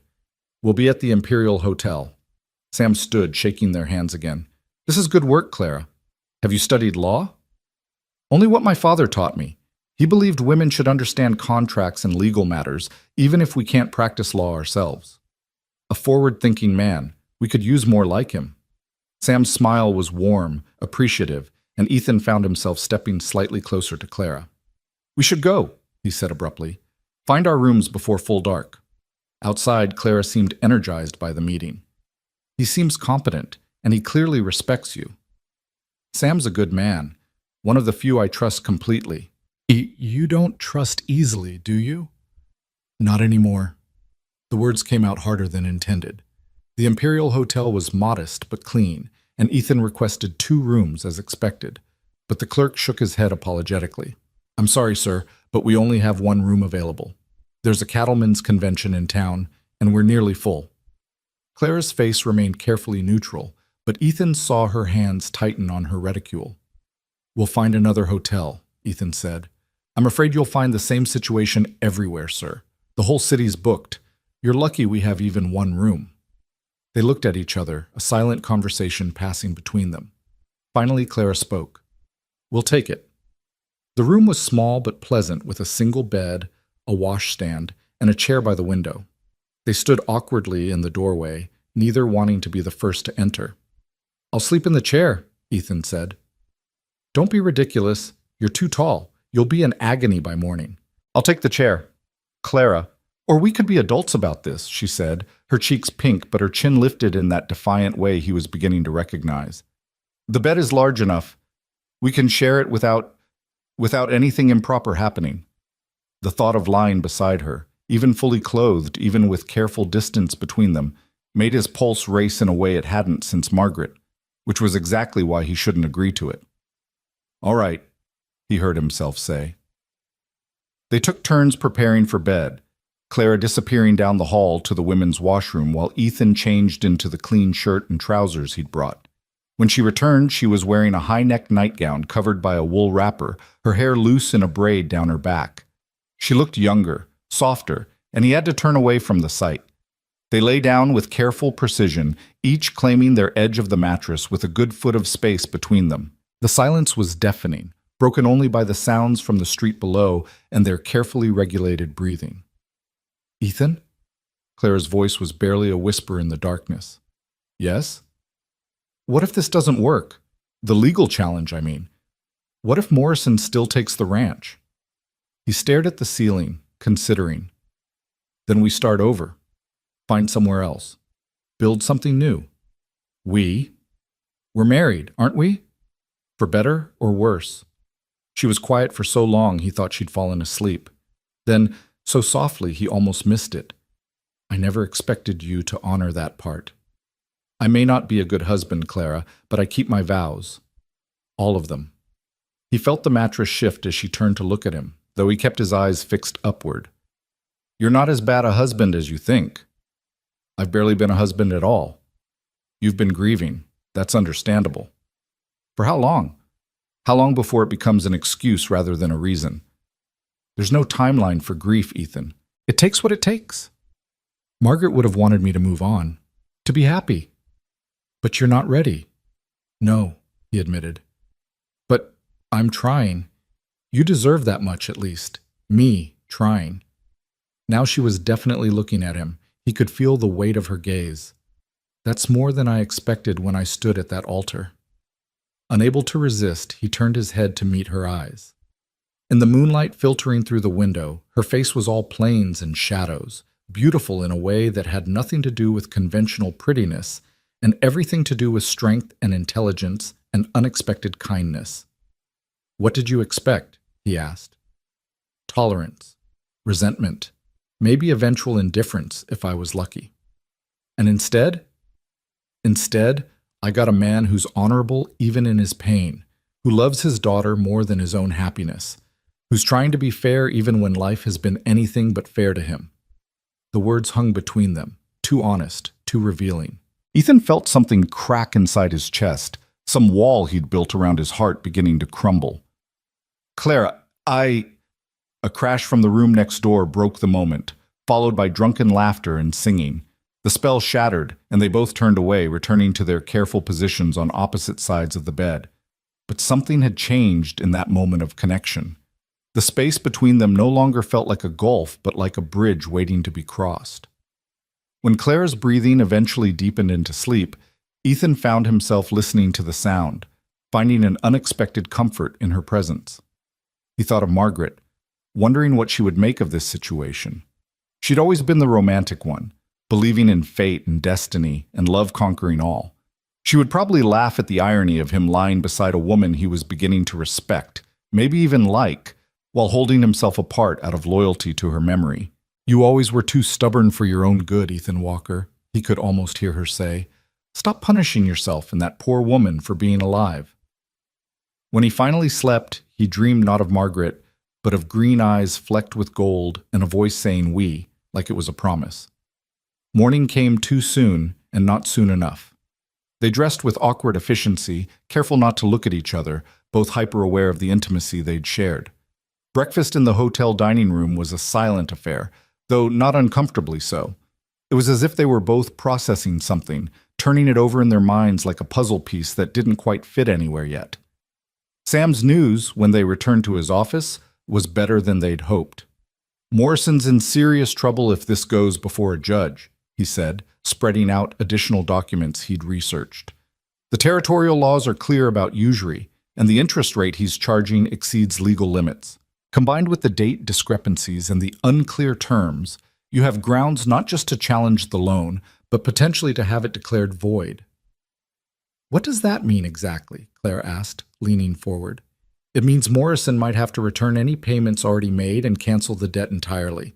At minimum, a judge would likely order a restructuring of the loan at legal interest rates, which would reduce your payments significantly." "He won't let this go to court," Ethan said grimly. "Morrison's got too much to lose if word gets out about his practices." Exactly. Sam smiled like a chess player who'd just cornered his opponent's king. "Which means he'll negotiate. I can draw up a letter outlining our findings and our intention to file suit. My guess is he'll offer to restructure rather than risk exposure." "Do it," Clara said before Ethan could respond. When both men looked at her, she flushed but didn't back down. "We need to act quickly, before he finds another way to corner us." Sam nodded approvingly. "I'll have it ready within the hour. You can take it back with you, deliver it personally. Sometimes the shock value of immediate action works in our favor." While Sam prepared the documents, Ethan and Clara walked through Denver's streets, stopping at shops for supplies they couldn't get in Silver Creek. Clara paused at a bookshop window, her eyes lighting up at the display. "Go ahead," Ethan said. "Look around." "We shouldn't spend unnecessarily." "Books aren't unnecessary. Margaret always said that." He opened the shop door. "Besides, Sophie's been asking about new stories." They spent an hour in the shop, Clara carefully selecting books for Sophie, fairy tales and beginning readers, while Ethan watched her animated discussions with the proprietor about different editions and authors. She was in her element here, surrounded by knowledge and stories, and he found himself charmed by her enthusiasm. "You miss it," he observed as they left with their wrapped purchases. "Teaching. Every day." She clutched the books like treasures. "I loved watching children discover they could read, that all these worlds were suddenly open to them. It was like giving them keys to kingdoms." "You could teach Sophie. Really teach her, I mean. Not just the basics she'll get at the town school." Clara stopped walking, looking up at him with surprise. "You'd want that?" Margaret would have wanted it. She believed in education, especially for girls, said they needed it even more than boys because the world would try to tell them they were less capable. "Your wife was a remarkable woman." "She was. But so are you, in different ways." The compliment hung between them, unexpected and sincere. Clara's cheeks pinked, and she looked away. "We should get back to Sam's office." The letter Sam had prepared was a masterpiece of legal threat wrapped in polite language. It laid out their evidence, cited relevant territorial statutes, and gave Morrison 30 days to respond with a restructuring proposal or face litigation. "This should do it," Sam said, handing over the sealed envelope. "But be careful, cornered rats bite." "Morrison's not a rat," Ethan said. He's a snake. Either way, watch your backs. The journey home was different from the ride out. They talked more freely, discussing strategies for the ranch, ideas for increasing revenue. Clara, it turned out, had been observing more than he'd realized during her weeks at the ranch. You have that section of land by the creek that's too rocky for cattle, she said. But it would be perfect for an orchard. Apples grow well at this altitude, and there's a growing market for them in the mining towns. That would take years to show profit. Yes, but it's a long-term investment. Something for Sophie's future. Something for Sophie's future. The phrase implied permanence, a belief that they would all still be together years from now. Ethan found he didn't hate the idea as much as he would have even a week ago. As they neared the ranch, they saw smoke rising from the direction of the house. Too much smoke. Ethan whipped the horses into a run, his heart pounding with sudden fear. Fire was every rancher's nightmare, capable of destroying everything in minutes. But as they crested the final hill, they saw it wasn't the house burning, but a pile of something in the yard. Sophie was standing near it with Molly, both of them covered in soot, but clearly unharmed. "Papa!" Sophie ran to them as they pulled up. Mr. Morrison's men came. They said they were taking inventory for when the ranch becomes his, but Tom and the hands ran them off. Ethan jumped down, pulling Sophie into his arms. "Are you hurt? Is anyone hurt?" "No, but they tried to take Mama's things from the study. Molly and I stopped them, and then Tom came, and there was shouting, and Mr. Morrison said you'd be sorry for crossing him." Clara had climbed down too, and to Ethan's surprise, Sophie reached for her with her free arm. Clara didn't hesitate, joining the embrace, the three of them standing together like the family they weren't quite yet. "What's burning?" Clara asked. "Some old furniture from the barn Mr. Morrison's men broke when Tom made them leave," Molly explained. "Figured it was better to burn it than let it clutter things up." But Ethan saw the truth in Tom's eyes when the foreman approached. Whatever Morrison's men had broken had been deliberate, a warning. "Everyone's all right, boss," Tom said quietly. "But they'll be back. Men like that don't give up easy." "No, they don't." Ethan pulled the letter from his coat. "But neither do we. Tom, I need you to ride to town tomorrow. This gets delivered directly to Morrison's hand. Make sure there are witnesses." Tom grinned, understanding. "With pleasure, boss." That night, dinner felt different. Sophie sat between Ethan and Clara instead of just next to her father, chattering about her adventures defending the house. She'd apparently wielded a fire poker while Molly threatened Morrison's men with her cast-iron skillet. "We were very brave," Sophie announced. "Weren't we, Miss Clara?" "You were," Clara agreed, "though I wasn't here for the battle." "But you stood up to Mr. Morrison before, Papa told me. You used big words and made him turn red like a tomato." "Did he now?" Clara glanced at Ethan, who suddenly found his potatoes very interesting. "He said you were magnificent." Sophie sounded out the word carefully. "What does that mean?" "It means impressive," Clara explained, her cheeks pink. "Then you were magnificent, and today Molly and I were magnificent too." "Indeed you were," Ethan agreed, ruffling his daughter's hair. "My magnificent defenders." After Sophie went to bed, asking Clara to tuck her in alongside Ethan, another first, the adults sat on the porch in their customary chairs, but the space between them felt smaller somehow, charged with possibility. "Thank you," Ethan said, "for everything. The legal help, being kind to Sophie, not running when things got dangerous." "Where would I run to?" Clara asked, but her tone was gentle, almost teasing. "Anywhere safer than here. Safety's overrated." She pulled her shawl closer. "Besides, I meant what I said in Denver. We're in this together. Partners. Partners." She stood, pausing at the door. "Ethan, that night in Denver, when you said you keep all your vows, yes? I want you to know I do too.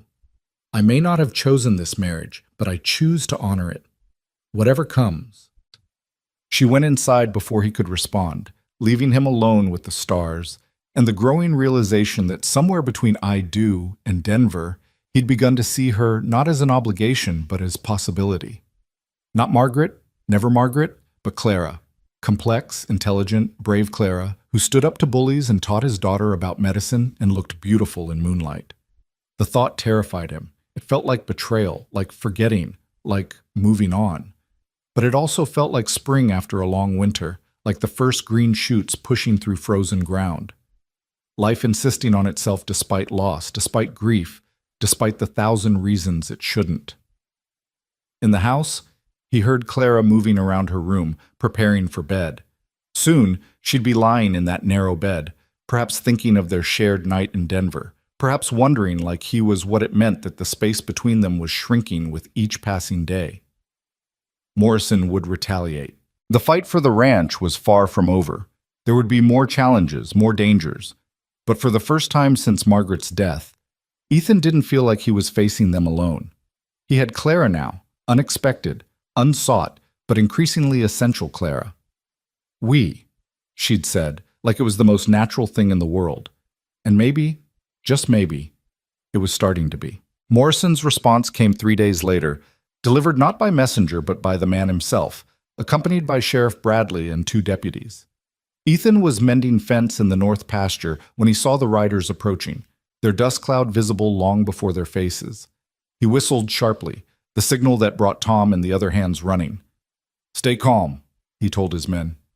"No one draws unless they do."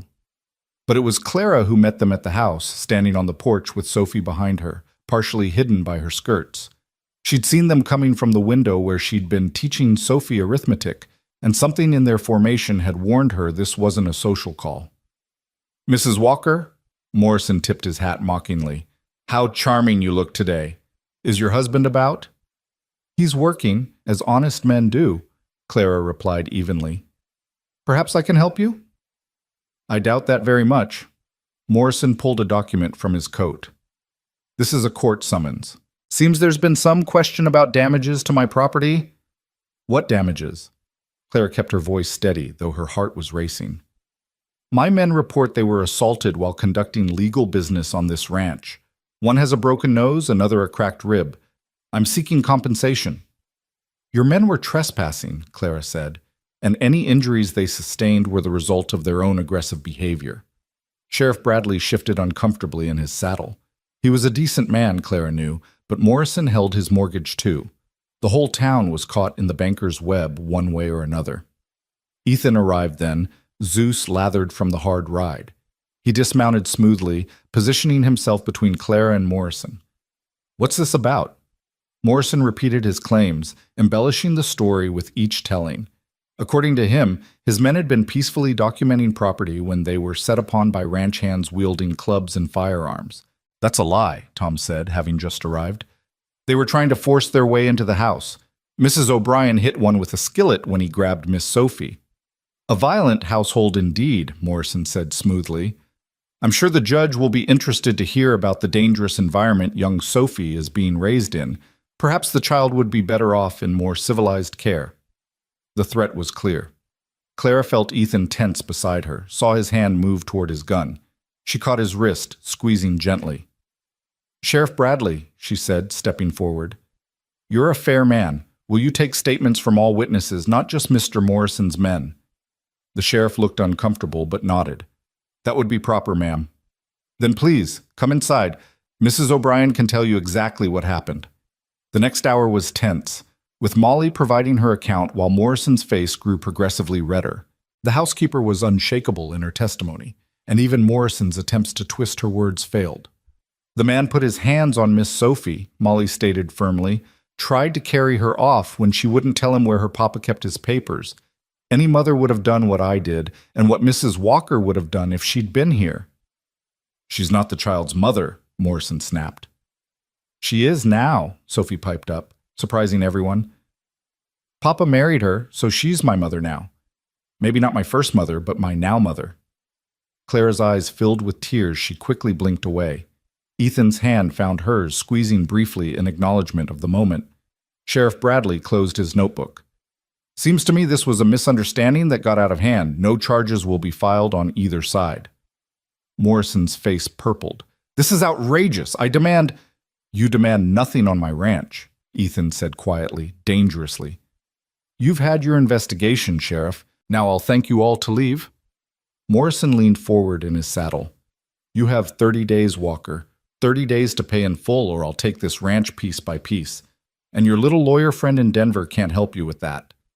After they left, Clara found herself shaking. Ethan guided her to a chair, pressing a glass of whiskey into her hands.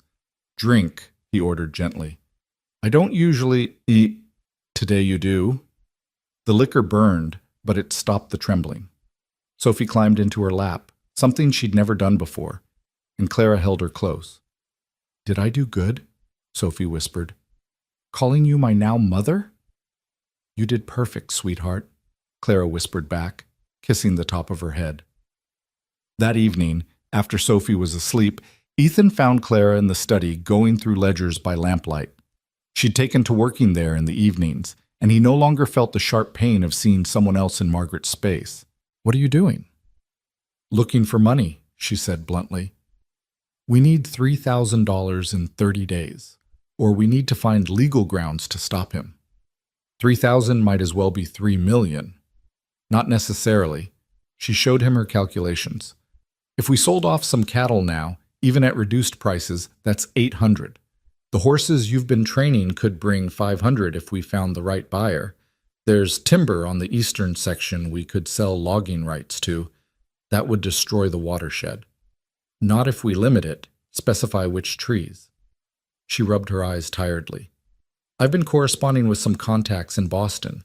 There might be investors interested in Western ventures." "You've been writing to Boston?" He was surprised she hadn't mentioned it. "My father's former partner. He's wealthy, always looking for investments. I thought maybe—" She trailed off at his expression. "You hate the idea." "I hate being in debt to anyone else." "Even to save the ranch?" He was quiet for a long moment, then sat down across from her. "Tell me about this partner." They worked until past midnight, exploring options, discarding most as impractical or too risky. Finally, Clara set down her pen. "There is one other possibility," she said carefully. "My aunt in Boston. She's wealthy, widowed, no children. She never approved of my coming west, said I was throwing my life away. But if I wrote to her, explained the situation, asked her to save your failure of a marriage?" The bitterness in his voice stung. "Is that what this is? A failure? Isn't it? You're trapped on a failing ranch with a man who can't—" He stopped abruptly. "Can't what?" "Can't be the husband you deserve," he finished quietly. "Can't love you the way a husband should love his wife." The words hung between them, heavy with implication. Clara stood slowly, moving around the desk to where he sat. She knelt beside his chair, looking up at him with those green-gold eyes that seemed to see right through him. "Ethan, I need you to listen to me. Really listen." She took his hand in both of hers. "I didn't come to this marriage expecting love. I came expecting survival.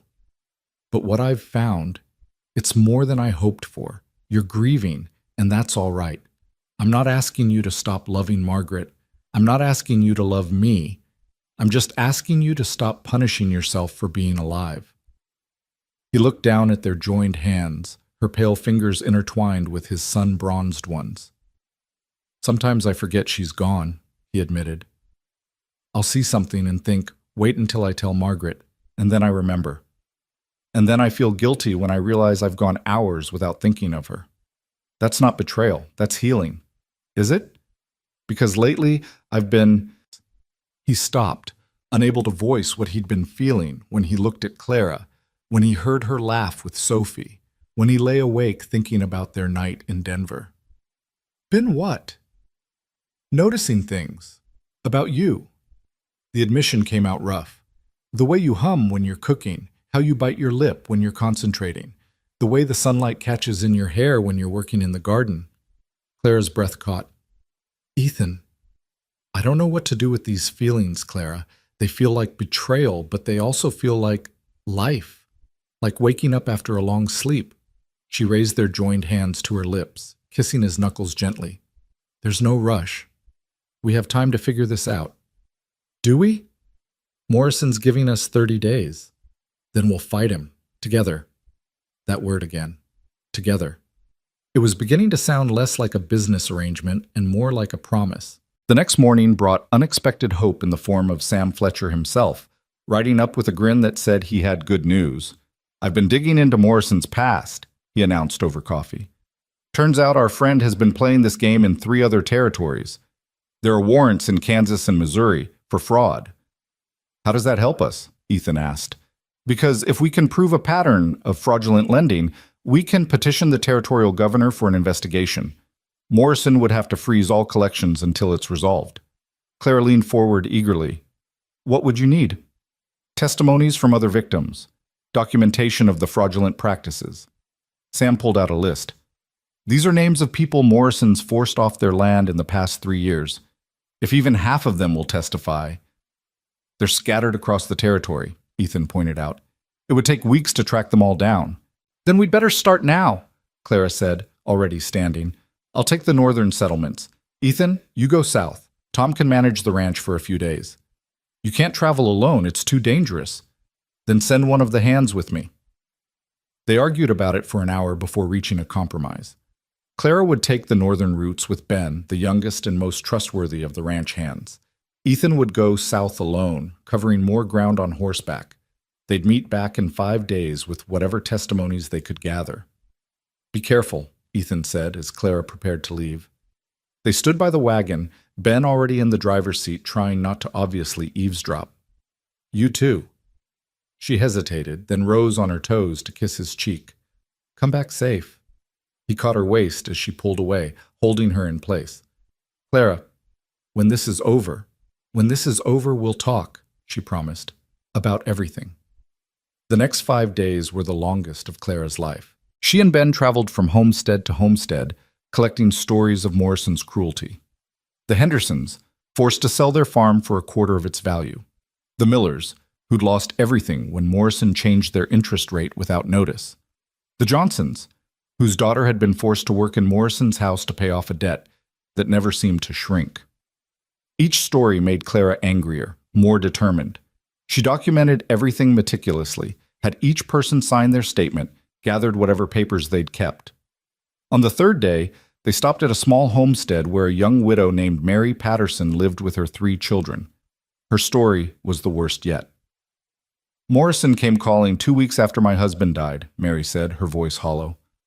Said I couldn't possibly manage the farm alone, offered to buy it for barely enough to get us back east.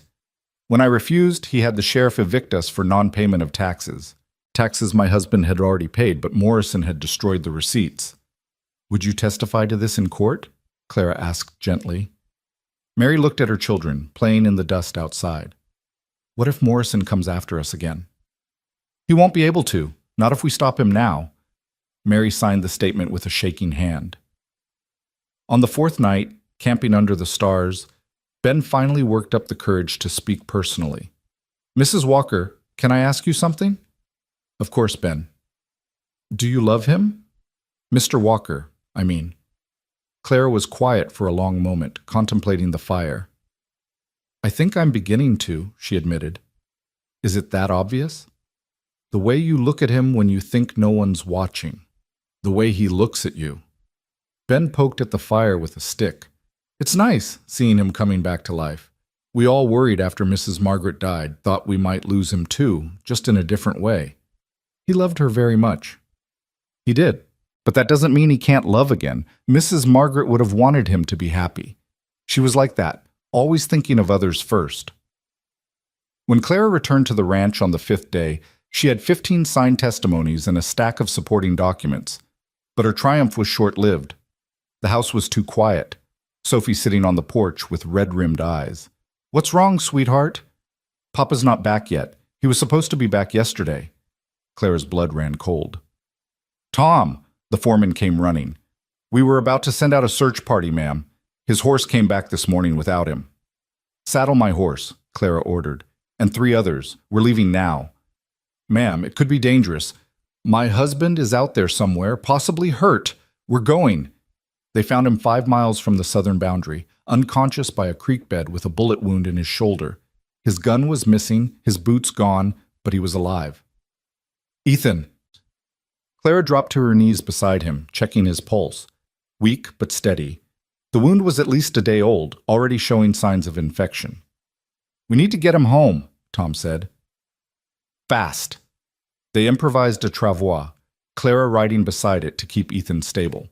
He drifted in and out of consciousness, mumbling incoherently. Once he called for Margaret. Once he called for Clara. She held his hand through both. Back at the ranch, Clara took charge. She'd helped her father with gunshot wounds before, knew what needed to be done. The bullet had to come out, the wound cleaned and stitched. "Should we get the doctor from town?" Molly asked anxiously. "No time. The infection's spreading." Clara rolled up her sleeves. "I need boiling water, clean cloths, whiskey, and my sewing kit, and laudanum if we have any." They had a small amount of laudanum, enough to dull the pain, but not enough to knock Ethan out completely. He groaned as Clara probed for the bullet, his hand crushing hers. "I'm sorry," she whispered. "I'm so sorry, but I have to get it out." "Clara?" His eyes focused on her briefly. "Don't let me die. Sophie needs—" "You're not dying," she said firmly. "Not on my watch." It took an hour to remove the bullet and clean the wound properly. By the end, Clara was shaking with exhaustion and stress, but the bleeding had stopped and Ethan was sleeping more peacefully. She sat beside his bed all night, monitoring his fever, forcing water and medicine down his throat when he'd take it. Sophie curled up beside her, refusing to leave her father's side. "Is he going to be okay?" the child whispered. "Yes," Clara said with more confidence than she felt. "Your papa's strong.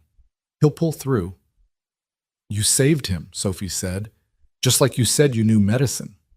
"I helped. He's saving himself by fighting." Sophie was quiet for a moment, then said, "I'm glad you're here.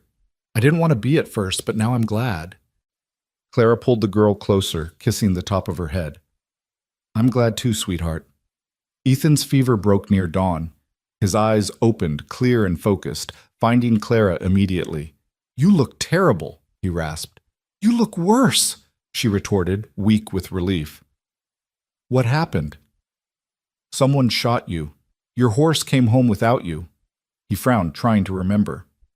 "Morrison's men. They ambushed me on the road back, took the testimonies I'd collected."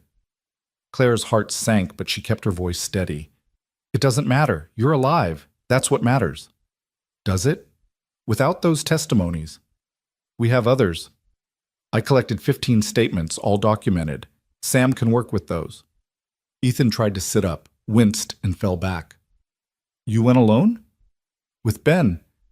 And before you start lecturing me about safety, perhaps we should discuss you riding alone through hostile territory." "That's different." "How?" "Because you're—" He stopped, seeming to realize what he'd been about to say wouldn't go over well. "I'm what? Your wife? Your partner? Or just a woman who shouldn't be taking the same risks you do?" "All of those things," he admitted. "And someone I care about. Someone I don't want to lose." The admission hung between them, more intimate than any physical touch. Clara felt tears prick her eyes. "You care about me?" "Somehow, despite my best efforts not to, yes." He reached out with his good arm, cupping her face. "These past 5 days, not knowing if you were safe, then lying in that creek thinking I might die without telling you. Clara, I don't know if I can love you the way I loved Margaret, but I do know that what I feel for you is real and growing stronger every day." "I'm not asking you to love me the way you loved her," Clara said softly. "That was first love, young love. We're different people, older, with scars and losses. What we might have together would be different too, not less, just different." He pulled her down until their foreheads touched. "When did you become so wise?" "Somewhere between fighting off bankers and pulling bullets out of stubborn ranchers." He laughed, then winced as it pulled his stitches. "Don't make me laugh. Don't make me shoot you myself for scaring me like that." Sophie stirred beside them, waking to find her father conscious. "Papa!" She threw herself at him, and Clara had to catch her to prevent her from hitting his wound. "Gentle, sweetheart. Your papa's hurt." "But he's okay. He's going to be okay." "Yes," Ethan said, kissing his daughter's forehead. "Thanks to Clara." Sophie looked between them, something shifting in her young face. "Are you going to kiss her too? You kiss Mama Clara like you kissed Mama Margaret?" Both adults froze. It was the first time Sophie had called Clara Mama without qualification. "Would that be okay with you?" Ethan asked carefully. Sophie considered this seriously. "Mama Margaret is in heaven. She can't come back. But Mama Clara is here and she takes care of us, and she makes you smile sometimes. So yes, it would be okay. Permission granted by a 6-year-old, but somehow it felt like the most important blessing they could receive. Ethan looked at Clara, question in his eyes. "Not until you're healed," she said, but she was smiling. "I don't want to hurt you." "Too late," he said softly. "You already have, in the best possible way." Over the next week, as Ethan recovered, something shifted in the household. The careful distance between husband and wife began to close. Clara still kept her own room, but she spent her evenings in Ethan's as he healed, reading aloud while Sophie played on the floor. They talked about everything and nothing: books, dreams, plans for the ranch, memories both bitter and sweet. Morrison stayed quiet, too quiet. Sam sent word that he'd filed the testimonies with the territorial court, but it would take time for a response, time they didn't have, with the 30-day deadline approaching. "We need a backup plan," Clara said one evening, "if the legal challenge doesn't work in time." "I won't let you write to your aunt," Ethan said firmly, "not to beg for money for my failures. Our failures, if they are failures, and it's not begging, it's seeking investment." "Clara, no, listen. I've been thinking, what if we didn't ask for charity but offered a genuine investment opportunity? The timber rights, mineral rights, even a partnership in the cattle operation. Your pride doesn't have to be the death of this ranch." He was quiet for a long moment. "You'd do that? Bring your family into this mess?" "You're my family now," she said simply. "You and Sophie. This ranch. This is my life now, Ethan. I choose it. I choose you." He caught her hand, bringing it to his lips. "I don't deserve you, Irv." "Probably not," she agreed with a small smile. "But you're stuck with me anyway." That night she wrote 2 letters. One to her aunt in Boston, laying out a business proposition with clear terms and potential returns. The other to her father's former partner, making a similar offer. She didn't tell Ethan about the second letter, not wanting to get his hopes up. 3 days before the deadline, both responses arrived on the same day. Her aunt's refusal was curt and disapproving. The partner's acceptance was enthusiastic, with a bank draft for $4,000 and a proposal for an ongoing business relationship. Claire's hands shook as she carried the letter to Ethan, who was finally up and moving around, though still weak. "Read this," she said. He did, his eyes widening. "Clara, it's our ranch saved. It's Sophie's future secured. It's Morrison defeated. It's a miracle. It's my dowry," she corrected, "finally being put to good use." "Your what?" She smiled at his confusion. "You didn't think the daughter of a Boston doctor came west without any resources, did you?" "I've been in contact with my father's partner about accessing my inheritance. This just gave me a reason to claim it." "You've had money this whole time?" "Tied up in investments, yes. I couldn't access it without either marrying or turning 30. "Marrying you solved that problem." Ethan stared at her. "So you could have left any time. Been independent." "I could have," she agreed. "But somewhere along the way, I stopped wanting to leave. I started wanting to stay, to fight for this place, for this life." She paused. "For you." He crossed to her in 2 strides, his hands framing her face. "You impossible, incredible woman." "Is that a compliment?" "It's a declaration," he said, and kissed her. It wasn't their first kiss. That had been at their wedding, brief and obligatory. This was different. This was choice and promise, and the first tentative steps toward a future neither had expected, but both were beginning to want desperately. When they broke apart, Sophie was standing in the doorway grinning. "Finally," she announced. "I thought you two would never figure it out." Clara laughed, opening her arm to include the girl in their embrace. Sometimes adults are slower than children to see what's right in front of them. "Much slower," Sophie agreed solemnly. The next morning they rode to town together, all 3 of them, to face Morrison at the bank. Clara wore her best dress, Ethan his Sunday suit, and Sophie her favorite pinafore. They looked like what they were becoming, a family united. Morrison's face went from smug to shocked to furious as Ethan counted out the full payment plus interest on his desk. "This isn't over," Morrison snarled. "Actually it is," Sam Fletcher said, entering with Sheriff Bradley and a federal marshal. "Harold Morrison, You're under arrest for fraud, usury, and theft. We have statements from 17 victims and evidence of your criminal activities across 3 territories. As Morrison was led away in chains, still sputtering threats, Clara felt Ethan's arm come around her waist, pulling her close. "We did it," he murmured against her hair. "Together," she agreed. The weeks following Morrison's arrest brought an unexpected peace to the Double W Ranch, like the calm after a violent storm. Yet Clara couldn't shake the feeling that something was shifting between her and Ethan, something deeper than their partnership against Morrison. She noticed it in small moments, the way his hand lingered on her shoulder when he passed behind her chair, how his eyes sought hers across the dinner table, the smile that played at his lips when he caught her teaching Sophie in the study.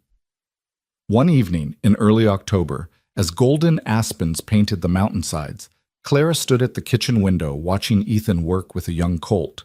Sophie sat on the fence, calling out encouragement, her laughter carrying on the crisp air. The scene was so perfectly domestic, so beautifully ordinary, that Clara's heart ached with a longing she couldn't quite name. "You love him," Molly said quietly beside her. Clara didn't deny it. Is it that obvious? To everyone but him, probably. Men can be thick about these things. The older woman dried a plate thoughtfully. "Margaret would have liked you, you know. Would have been glad it was you." "You don't have to say that." "I'm not one for pretty lies, Mrs. Walker. I mean it. She worried about them those last weeks. Made me promise to help Ethan find someone strong enough to handle his stubborn nature, but gentle enough to heal Sophie's heart. Seems to me you're doing both." Before Clara could respond, Tom burst through the door, his face grave. "Mrs. Walker, we've got trouble. There's a man in town asking questions about you. Says he's from Boston. Knows your family." Clara's blood ran cold. "What kind of man?" "Well-dressed, fancy talker. Says his name is Charles Whitmore. Claims to be your cousin." The plate Clara was holding slipped from her numb fingers, shattering on the floor. Charles. Here. The very person she'd fled Boston to escape. "Ma'am?" Tom's voice seemed to come from far away. "You all right?" "Get Ethan," she managed. "Please." Ethan found her in the study minutes later, papers spread before her, papers she'd hidden since arriving in Silver Creek. Her hands shook as she pushed them toward him. "I need to tell you something about why I really left Boston." He sat down across from her, his expression serious but open. "I'm listening." "Charles Whitmore is my cousin by marriage. When my father died and the debts were discovered, Charles offered to help. He said he'd pay everything if I—" She paused, gathering courage. "If I agreed to become his mistress." Ethan's face darkened dangerously. "He what?" "He's married, has been for 10 years. But he said he'd always wanted me, that this was my chance to save my father's reputation and have security. When I refused, he started spreading rumors that I'd been my father's assistant in more than medical matters.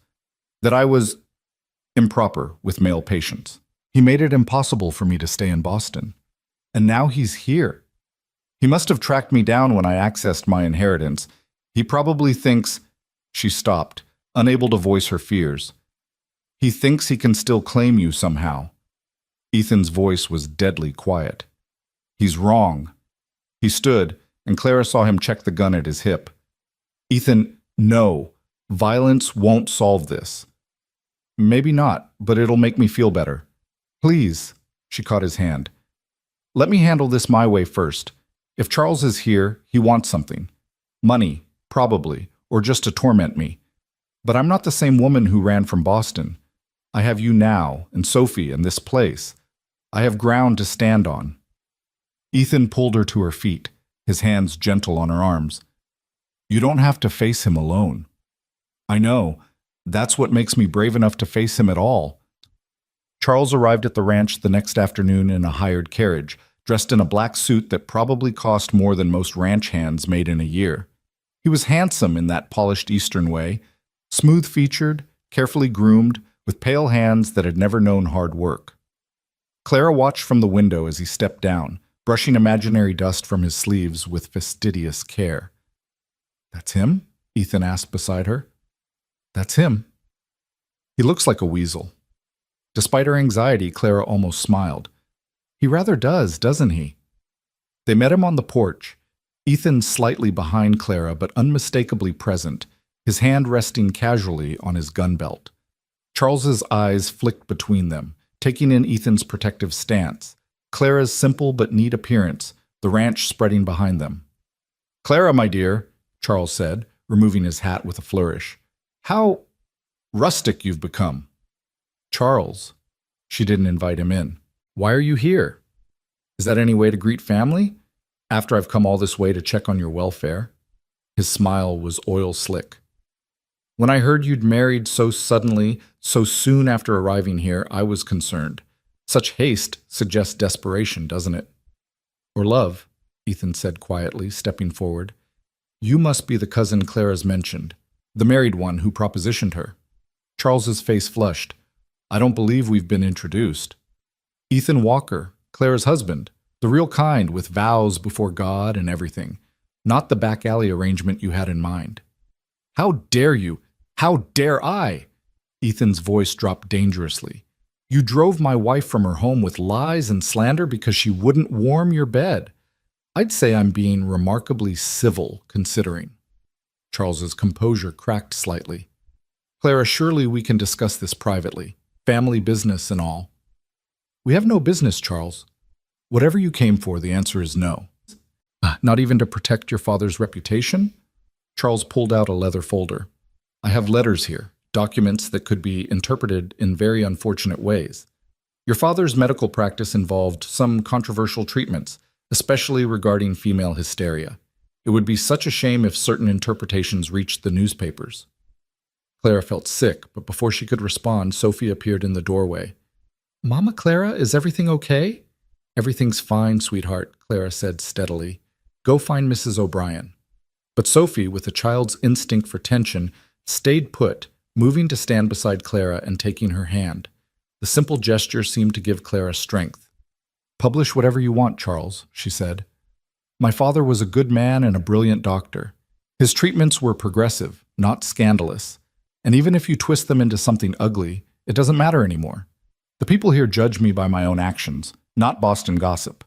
"You think this Frontier Nobility Act makes you better than you were?" Charles sneered.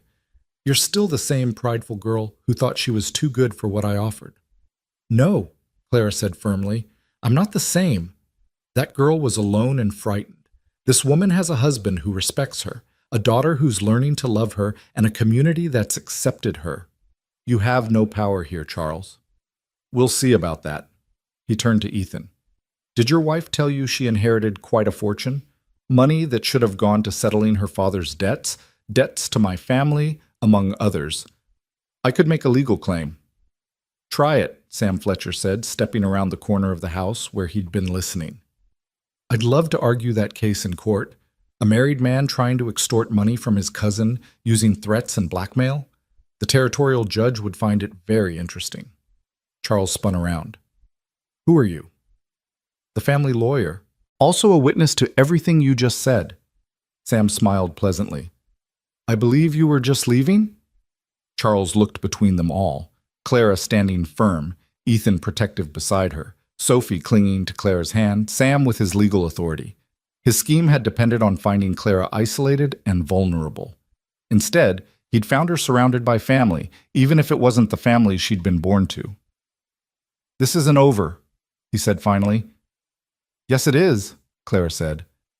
"If you come near me or my family again, if you spread one more lie about my father, if you so much as send a letter, I'll file charges for harassment and extortion. Sam has already drawn up the papers." Charles's face went white, then red.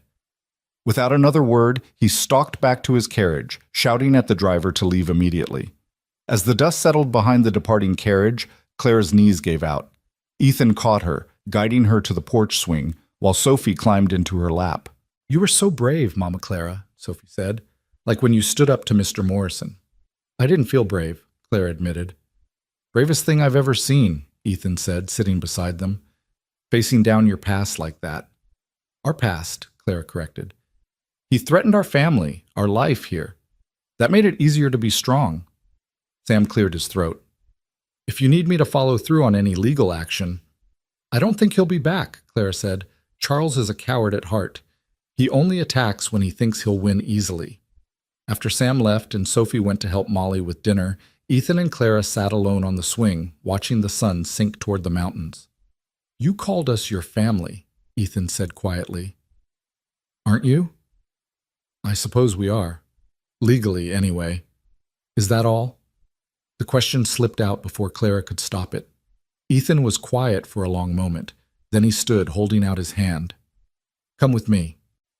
He led her to the small cemetery on the hill behind the house, where Margaret lay beneath a simple stone marker. Clara had avoided this place, feeling like an intruder. Now Ethan drew her forward until they stood before the grave. "Margaret," he said quietly, "this is Clara. I think you'd like her. She's nothing like you. She's prickly where you were sweet, logical where you were intuitive, careful where you were spontaneous. But she loves Sophie, and she's saved this ranch, and she makes me want to live again instead of just survive." Clara's eyes filled with tears. Ethan continued, "I'll always love you. You were my first everything, first love, first loss, first lesson that hearts can hold more than one truth at a time. But I'm falling in love with Clara too, and I need you to know that it doesn't diminish what we had. It's just different." He turned to Clara, cupping her face in his calloused hands. "I love you, Clara Whitmore Walker. Not instead of Margaret, but alongside her memory. Not as a replacement, but as yourself. Can that be enough?" Clara was crying openly now. "It's everything," she whispered. He kissed her then, there in the cemetery with the ghosts of the past as witnesses, and it felt like benediction and beginning all at once. When they broke apart, a red-tailed hawk circled overhead, crying once before disappearing into the sunset. Margaret loved hawks, Ethan said softly, said they were freedom itself. They walked back to the house hand in hand, finding Sophie and Molly setting the table for dinner. It looked so normal, so domestic, but Clara saw it with new eyes. This wasn't just a house she was staying in or a child she was caring for. This was home. This was family. This was hers. That night, after Sophie was asleep, Clara found herself standing in the hallway between her room and Ethan's. They'd kissed goodnight at her door, sweet and lingering, but she sensed his hesitation to push for more. "Clara?" His door opened, and he stood there in his nightshirt and trousers, obviously unable to sleep either. "I don't want to be alone tonight," she admitted. "Not after everything. Would that be all right?" He held out his hand in answer, drawing her into his room. Their room now, she supposed. The bed where he'd grieved alone for so many months suddenly seemed like a place of possibility rather than sorrow. They lay facing each other in the moonlight, not touching at first, just looking. Clara saw the silver threading through his dark hair, the lines that grief and weather had carved around his eyes, the scar on his chin from some long-ago accident. He wasn't handsome in Charles's polished way, but he was real and solid in hers. "I'm scared," she admitted. "Of what?"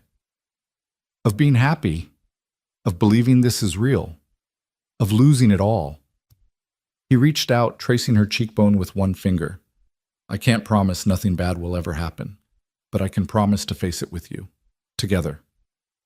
"Together," she echoed, and closed the distance between them. Their coming together was gentle and tentative, two people who'd been broken learning to be whole again. Ethan was patient, reverent, treating her body like something precious. Clara had expected to feel like a substitute, but instead she felt cherished for exactly who she was. Afterward, they lay entwined, Clara's head on Ethan's chest, listening to his heartbeat. "I didn't think I'd ever have this again," he murmured into her hair. "Have what?" "Peace, contentment, hope for tomorrow." He pressed a kiss to her forehead. "Love." They talked through the night, sharing stories they'd held back before. Clara told him about growing up as a doctor's daughter, the joy of learning medicine, the patients she'd helped save. Ethan shared memories of his childhood on a small farm in Ohio, his decision to come west, meeting Margaret at a barn dance, and knowing within minutes she was the one. "Do you believe in fate?" Clara asked as dawn approached. "I didn't. Thought life was just random chance and choice. But now..." He pulled her closer. "What are the odds that Morrison's schemes would bring together two broken people who happened to be exactly what each other needed? When you put it that way, it does seem unlikely." Or inevitable. Maybe Margaret and your father are up there somewhere, conspiring. Clara smiled at the thought. My father would have liked you, would have appreciated your honesty and your work ethic. And Margaret would have admired your strength and intelligence. They fell silent as the room lightened, comfortable in their closeness. Then Sophie's voice called from downstairs. Papa? Mama Clara? Breakfast. I suppose we should get up, Clara said, though she made no move to leave his arms. In a minute, Ethan said, kissing her again. Let me be selfish for just another minute. But it was several minutes before they rose, dressed, and went down to face the day as what they'd finally become. Truly husband and wife. The next months passed in a blur of happiness Clara had never expected to find. The ranch prospered with the investment money, allowing them to expand the herd and start the orchard Clara had envisioned. Sophie began calling her mama without qualification, and Clara taught her reading, writing, arithmetic, and basic medicine with equal enthusiasm. The first test of their new happiness came in November when Clara realized she was pregnant. She'd suspected for weeks but hadn't wanted to say anything until she was certain. The morning she finally told Ethan, his reaction wasn't what she expected. He went completely still, the color draining from his face. Pregnant? Yes. Due in late spring, I think. She touched his arm. Ethan, what's wrong? Margaret died in childbirth, he said hoarsely. She bled, and nothing I did could stop it. Clara, I can't lose you too. She pulled him into her arms, holding him as he shook. You won't. I won't let that happen. You can't promise that. No, she admitted, but I know more about childbirth than most. I assisted my father with dozens of deliveries. I know the danger signs, what to watch for, and we'll get the best midwife in the territory when the time comes. I'm scared, he admitted against her shoulder.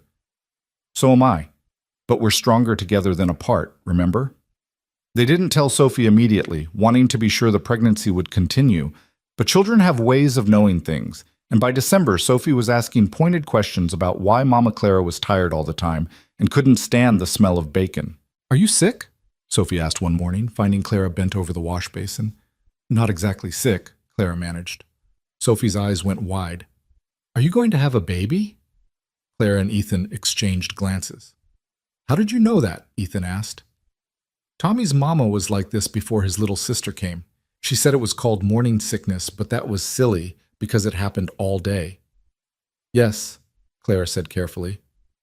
There's going to be a baby in the spring. Sophie was quiet for a long moment, and Clara's heart sank. Of course the child would feel threatened. She'd already lost one mother. Now she might feel like she was losing her place in this new family. Will you still love me? Sophie asked in a small voice. When you have your own baby? Clara knelt awkwardly, pulling Sophie close. Oh, sweetheart, you are my own. You're my daughter in every way that matters. This baby will be your brother or sister, but you'll always be my first child, the one who taught me how to be a mother. Really? Really. And you know what? This baby is going to need a big sister to teach them everything. How to gather eggs without getting pecked, how to ride a horse, how to be brave. Do you think you could do that? Sophie straightened, responsibility settling on her small shoulders. I could do that. I'd be a good big sister. The best, Ethan agreed, pulling them both into his embrace. As winter settled over the ranch, Clara's pregnancy progressed normally despite Ethan's constant worry. He watched her like a hawk, insisting she rest more, eat more, avoid any strain. It was both touching and occasionally infuriating. I'm pregnant, not made of glass, she told him one January morning when he tried to prevent her from carrying a bucket of water. Humor me, he said, taking the bucket. I need to feel like I'm doing something to keep you safe. She softened, understanding his fear. I'm being careful. I promise. The real surprise came in February when Sam Fletcher visited with unexpected news. Charles Whitmore is dead, he announced without preamble. Clara sank into a chair. How? Shot by a husband who found him in a compromising position with his wife. Apparently your cousin had a habit of pursuing women who couldn't easily refuse him. This time he chose wrong. Clara felt nothing. Or perhaps too many things to sort out. Relief, certainly. A touch of sorrow for the waste of a life. But mostly, she felt free. The last tie to her old life, the last threat to her new happiness, was gone. "There's more," Sam continued. "He never changed his will after his wife left him last year. You're named as a beneficiary, a substantial sum, actually. Guilt money, I'd guess, for what he did to your father's reputation." "I don't want it," Clara said immediately. "Think about it," Sam urged. "It could secure your children's education, expand the ranch further. Don't let pride prevent you from taking what could benefit your family." After Sam left, Clara and Ethan discussed it late into the night. Finally, Clara decided to accept the inheritance but put it entirely toward the community, building a proper schoolhouse, establishing a lending library, creating a fund for families hit by hardship. "Turn his selfishness into something good," she said. "That's the best revenge." March brought unexpected snowstorms and the news that Clara was carrying twins. The traveling doctor who confirmed it looked grave as he delivered the news, and Ethan went white as snow. "Twins increase the risk," the doctor said bluntly. "You should consider going to Denver for the delivery, where there are hospitals." "No," Clara said firmly. "This ranch is my home. My children will be born here." After the doctor left, Ethan was nearly beside himself. "Clara, please. If something goes wrong, then we'll handle it. Together. I won't be driven from my home by fear." She was stronger than she sounded. Twins did increase the danger, and she was no longer young for a first pregnancy. But she also knew her body, knew the signs to watch for, and had already arranged for the best midwife in 3 counties to come stay at the ranch for the last month. April arrived with meadowlarks and wildflowers, and Clara was enormous. Moving was difficult, sleeping nearly impossible, but she remained stubbornly cheerful, much to everyone's amazement. "How are you not miserable?" Molly asked, watching Clara lower herself carefully into a chair. "Oh, I'm miserable," Clara admitted. "But I'm also happy. These babies are proof that life goes on, that families can be rebuilt after loss. How can I not be grateful for that?" The midwife, a German woman named Greta, who delivered hundreds of babies, arrived in mid-April. She examined Clara thoroughly and pronounced her healthy, though she pulled Ethan aside for a private word that left him even more anxious. "What did she say?" Clara demanded. "That twins are tricky, that we should be prepared for anything." "We are prepared. We have everything ready." "She means prepared to lose you," Ethan said rawly. "I can't do this again, Clara. I can't." She pulled him down beside her on the bed, holding his face between her hands. "Look at me. Really look at me. I'm strong. These babies are strong. We're going to be fine." "You don't know that." "No, but I believe it. And sometimes faith is all we have." The pains started at dawn on April 23rd. Clara had been expecting them. She'd had minor contractions for days. But these were different.